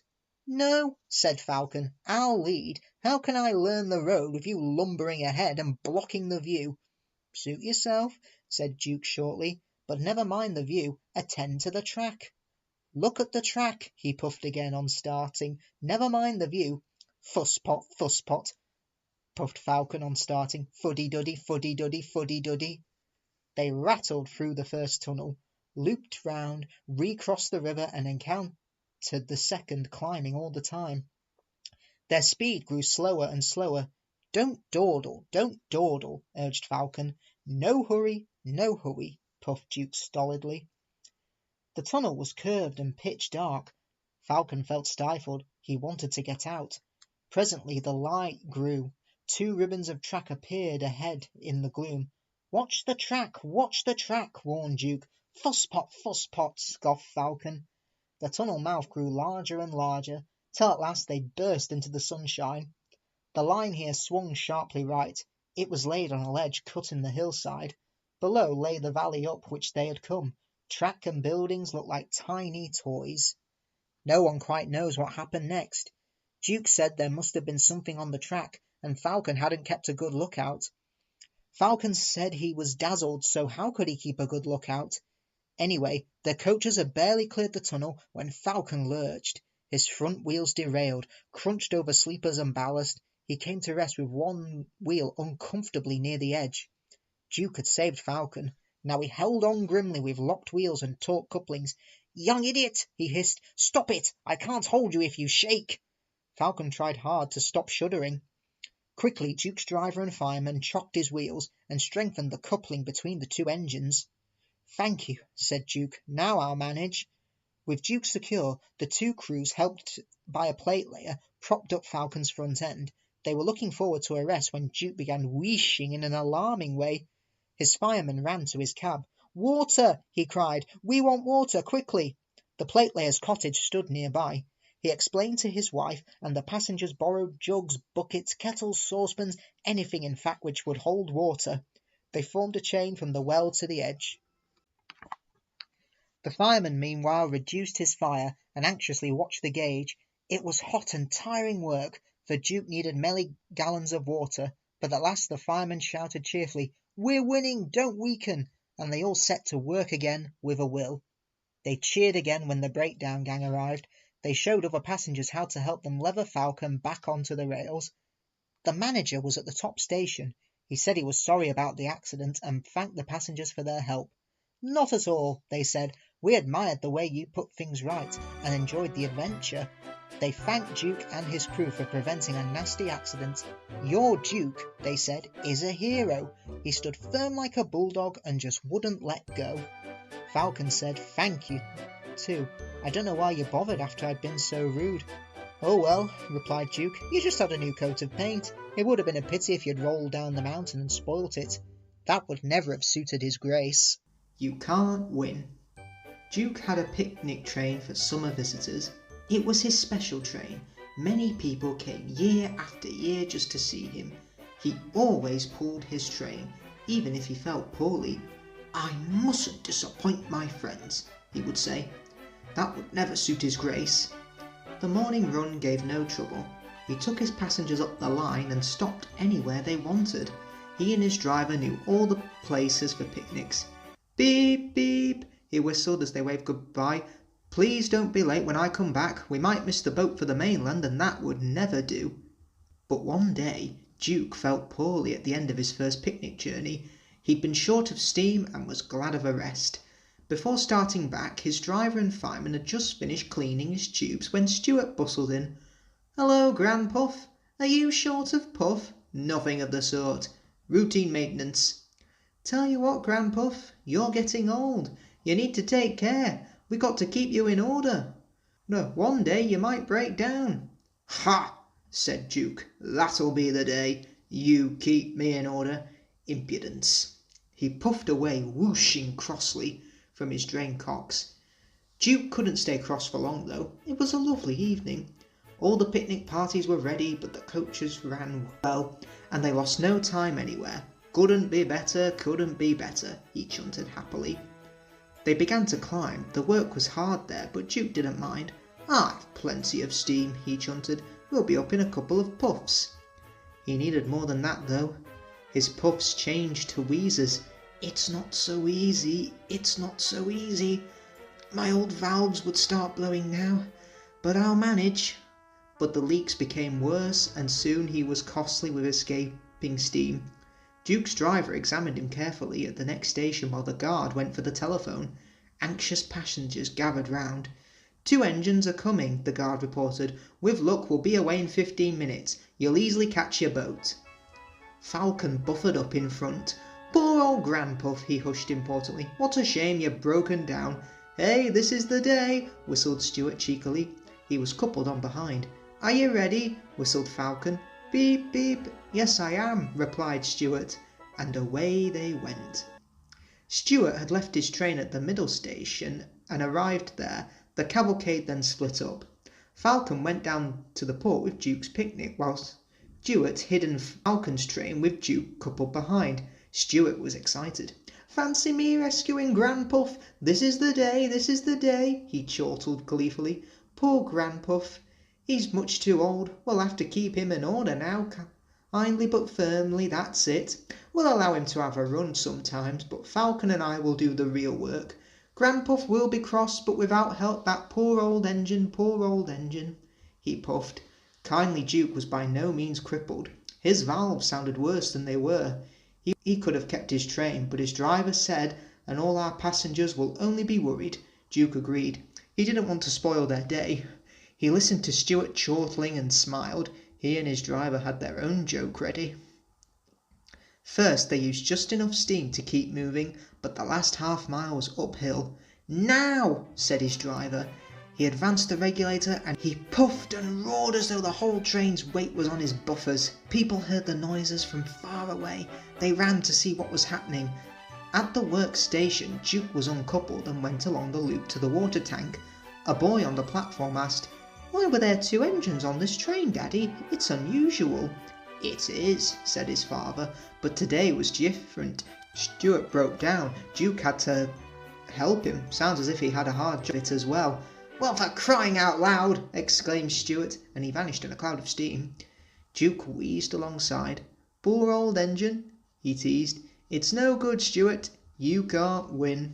Sleeping Beauty. Duke's story soon spread. The engines told Mr. Hugh told the Fin Controller told the owner told His Grace told the Small Controller told the Fin Clergyman, and the Fin Clergyman told the Fat One. That is why one morning the 2 clergymen and the Small Controller were looking at maps. Our railway, said the Small Controller, is laid on the bed of the old one, but swings round to the end at the road south of that village. The old line kept straight on. It went north of the village and then to the mountains. The map shows the works at the old station. If Duke is anywhere, he's there. Are you writing another book, sir? Oh, yes, said the Fin Clergyman, but not about you. He smiled at their downcast faces. Cheer up, he went on. It's about a nice old engine who is lost. But if you're good, the artist might put you in the pictures. Oh, thank you, sir. So the clergyman told them about Duke and Falcon and Stuart. So you see, he continued, poor Duke was left alone. The 3 engines sighed sympathetically. And we want to find him and mend him and make him happy again. Your controller wants to help, but he can't if you're naughty. 3 small engines promised to be as good as gold. The 3 men spent days and days at the old station. They came up every morning on Bert's train. He always whistled good luck as they walked up the track. But they had nothing in the evening, except scratches and torn clothes. They wouldn't give up, though. Duke's there somewhere, they said. The fat clergyman found him in the end. Scrambling over a hillock, he trod on something which wasn't there, crashed through a hole and landed legs astride on Duke's saddle tank.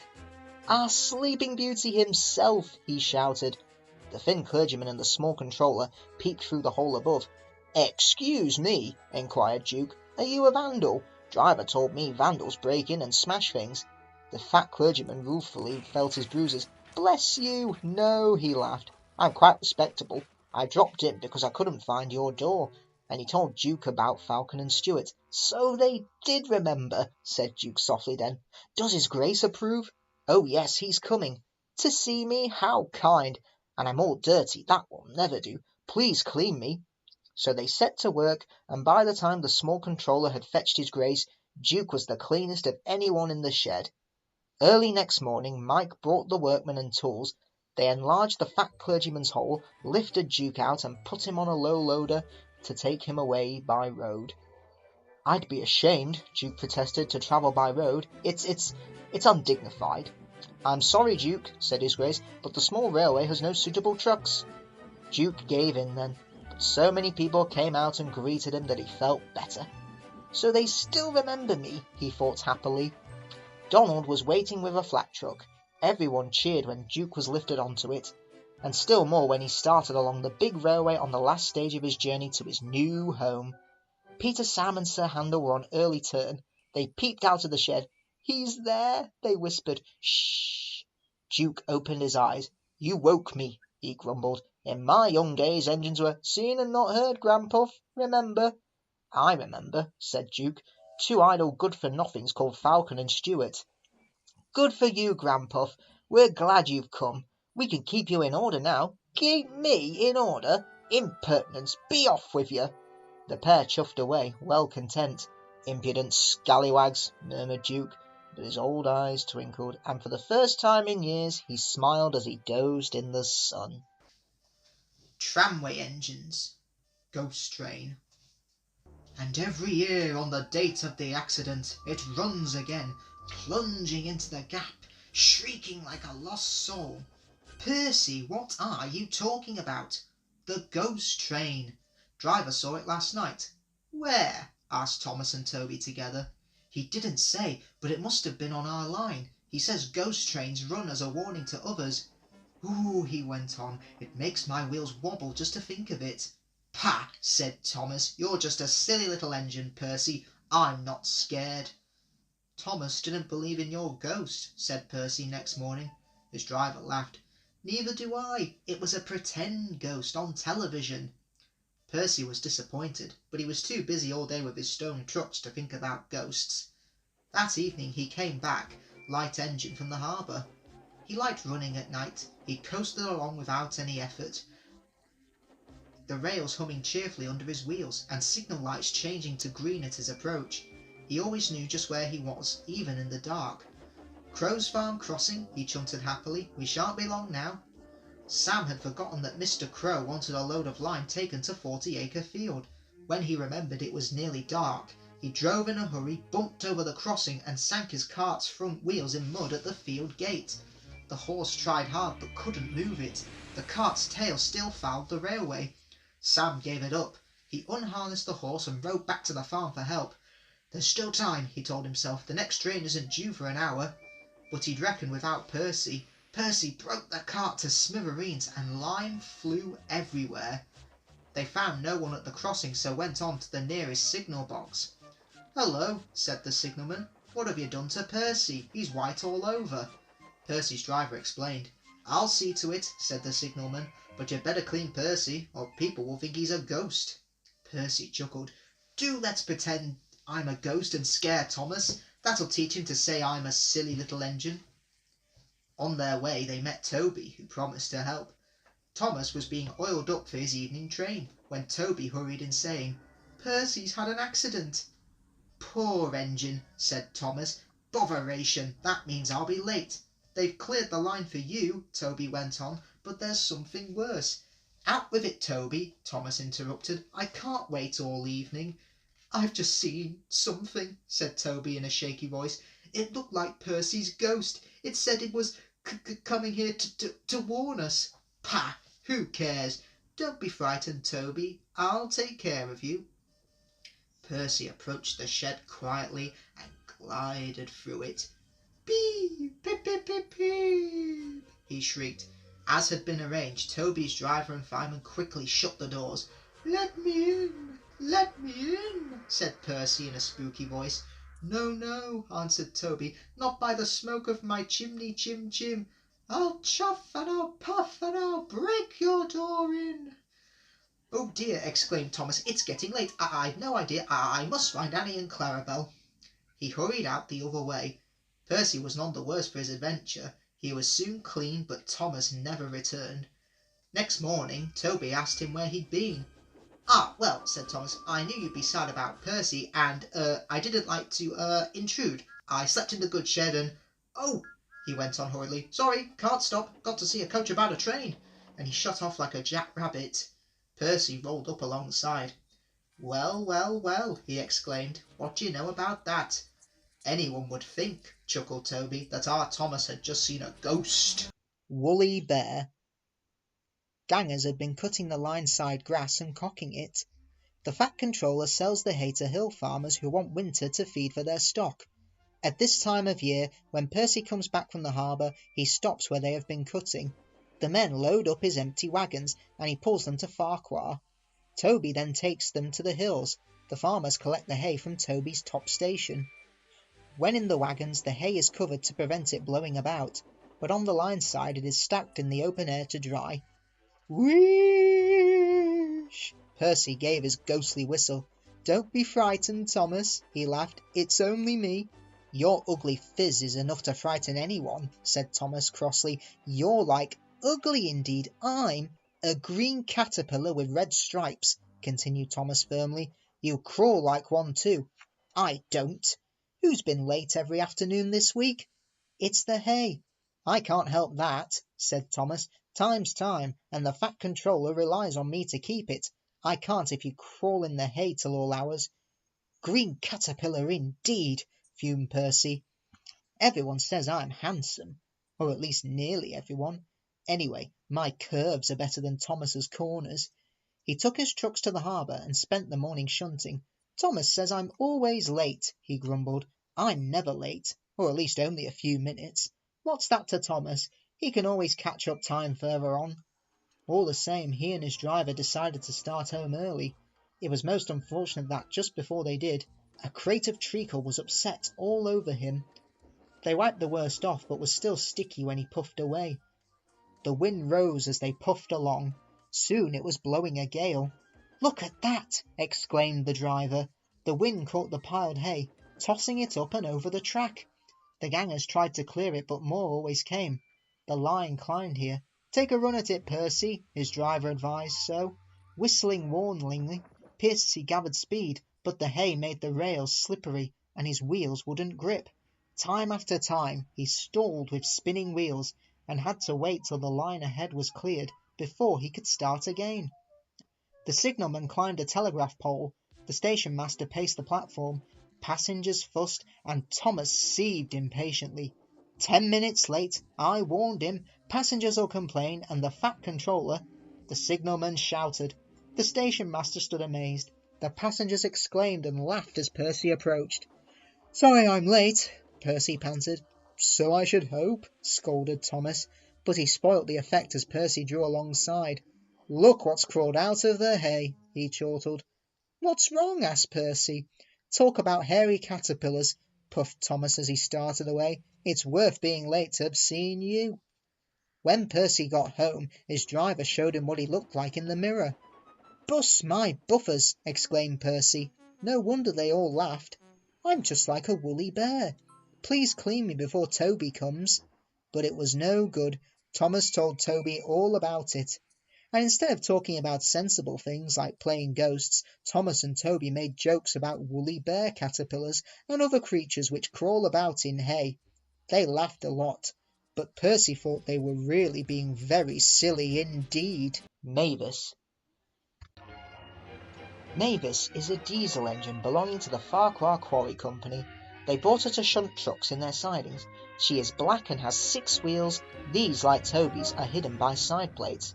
Mavis is young and full of her own ideas. She is sure they are better than anybody else's. She loves rearranging things and put Toby's trucks in different places every day. This made Toby cross. Trucks, he grumbled, should be where you want them, when you want them.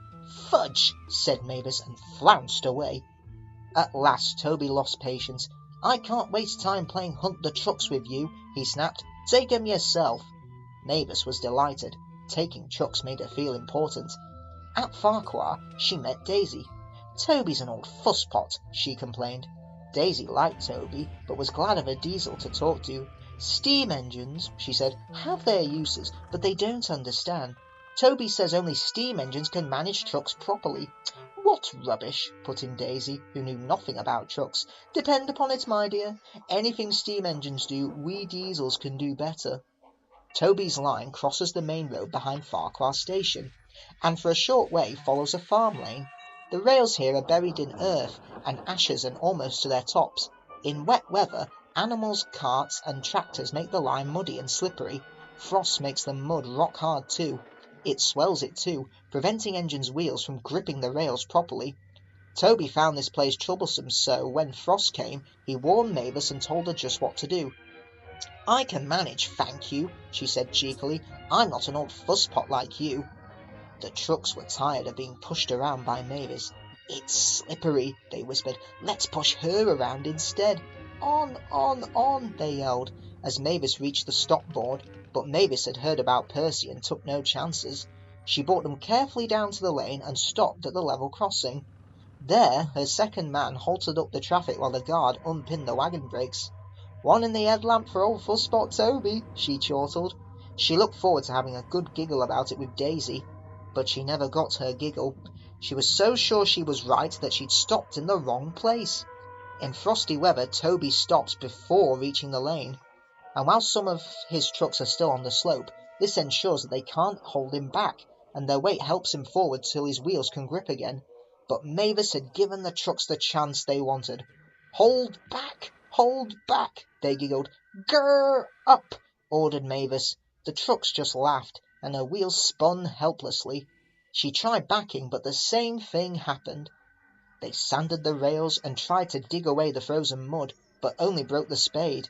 Cars and lorries tooted impatiently. Grrr! Ah! Wailed Mavis in a helpless fury. I warned her, fumed Toby. I told her just where to stop. I can manage, she said, and called me an old fusspot. She's young yet, soothed his driver, and she can manage her trucks herself. They're your trucks, really, his driver pointed out. Mavis isn't supposed to come down here. If the Fat Controller... You wouldn't tell, would you? Of course not. Well then. But, his driver went on, if we don't help clear the lines soon, he'll know about it, and so shall we. Yes, said Toby thoughtfully. An angry farmer was just telling Mavis what she could do with her train. Toby buffered up. Having trouble, Mavis? I am surprised. Grrr, said Mavis. With much puffing and wheel slip, Toby pushed the trucks back. Mavis hardly helped at all. The hard work made Toby's fire burn fiercely. He then reversed, stopping at intervals while his firemen spread hot cinders to melt the frozen mud. Goodbye, he called as he reached the crossing. You'll manage now, I expect. Mavis didn't answer. She took the trucks to the shed and scuttled home as quickly as she could. Toby's tightrope. The manager spoke to Mavis severely. You are a very naughty engine. You have no business to go jaunting down Toby's line instead of doing your work up here. It's that Toby, protested Mavis. He's a fusspot. Toby has forgotten more about trucks than you will ever know. You will put the trucks where he wants them and nowhere else. But there are no buts, said the manager sternly. You will do as you are told, or else. Mavis stayed good for several days. Mavis got tired of being good. Why shouldn't I go on Toby's line? She grumbled. She started making plans at the top station. The siding arrangements were awkward. To put the trucks where Toby wanted them, Mavis had to go backwards and forwards, taking a few at a time. If, she suggested to her driver, we used the teeniest bit of Toby's line, we could save all this bother. The They spoke to the manager, who allowed them to go as far as the first level crossing. Mavis chuckled, but she kept it to herself. Frost hindered work in the quarry, but a thaw made them busy again. More trucks than ever were needed. Some trains were so long that Mavis had to go beyond the level crossing. This gave her ideas, and a chance to go further down the line without it seeming her fault. "Can you keep a secret?" she asked the trucks. "Yes, yes, yes," they chattered. "Will you bump me at the level crossing and tell no one I asked you?" The trucks were delighted, and promised. It was unfortunate that Toby should have arrived while Mavis was elsewhere. He decided to shunt the trucks himself. They reached the level crossing, and Toby's brakes came on. This was the signal for the trucks. "On, on!" they yelled, giving Toby a fearful bump. His driver and fireman, taken unawares, were knocked over in the cab, and before they could pick themselves up, Toby was away with the trucks screaming and yelling behind him. What none of them realised was that with the warmer weather, melted snow from the mountains had turned a quiet stream into a raging torrent, and the supports of the bridge they were approaching had already been undermined. Toby and his crew saw it together. The bridge vanished before their eyes, leaving the rails now like a tightrope stretched across the gap. "Peep, peep," whistled Toby. His driver, still dazed, fought for control. He shook the regulator reverser hard over. "Full steam against the trucks. Hold them, boy. Hold them. It's up to you." Nearer and nearer they came. Toby whistled despairingly. Though their speed was reduced, braking was still risky, but it was all or nothing now. The driver braked hard. Toby went into a squealing side, groaned fearfully, and stopped, still on the rails, but with his wheels treading the tightrope over the abyss. Mavis was horrified. She brought some men, who anchored Toby with ropes, while she pulled the trucks away. Then she ran to the rescue. "Hold on, Toby," she tooted. "I'm coming." Ropes were fastened between the two engines.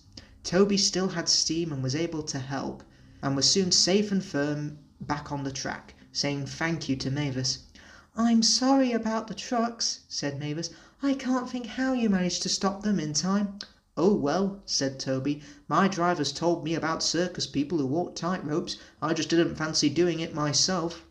The Fat Controller arrived and thanked the manager and his men for rescuing Toby from his tightrope. "A very smart piece of work," he said. "Mavis, you did well too, I hear." Mavis looked ashamed. It was my fault about those trucks, sir," she faltered. "I don't know if I could—" "Could watch," smiled the Fat Controller. "Come down the line sometimes, sir. Toby says you'll show me what to do."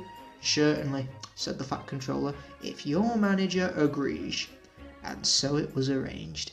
Mavis is now a welcome visit at Fokker Shed.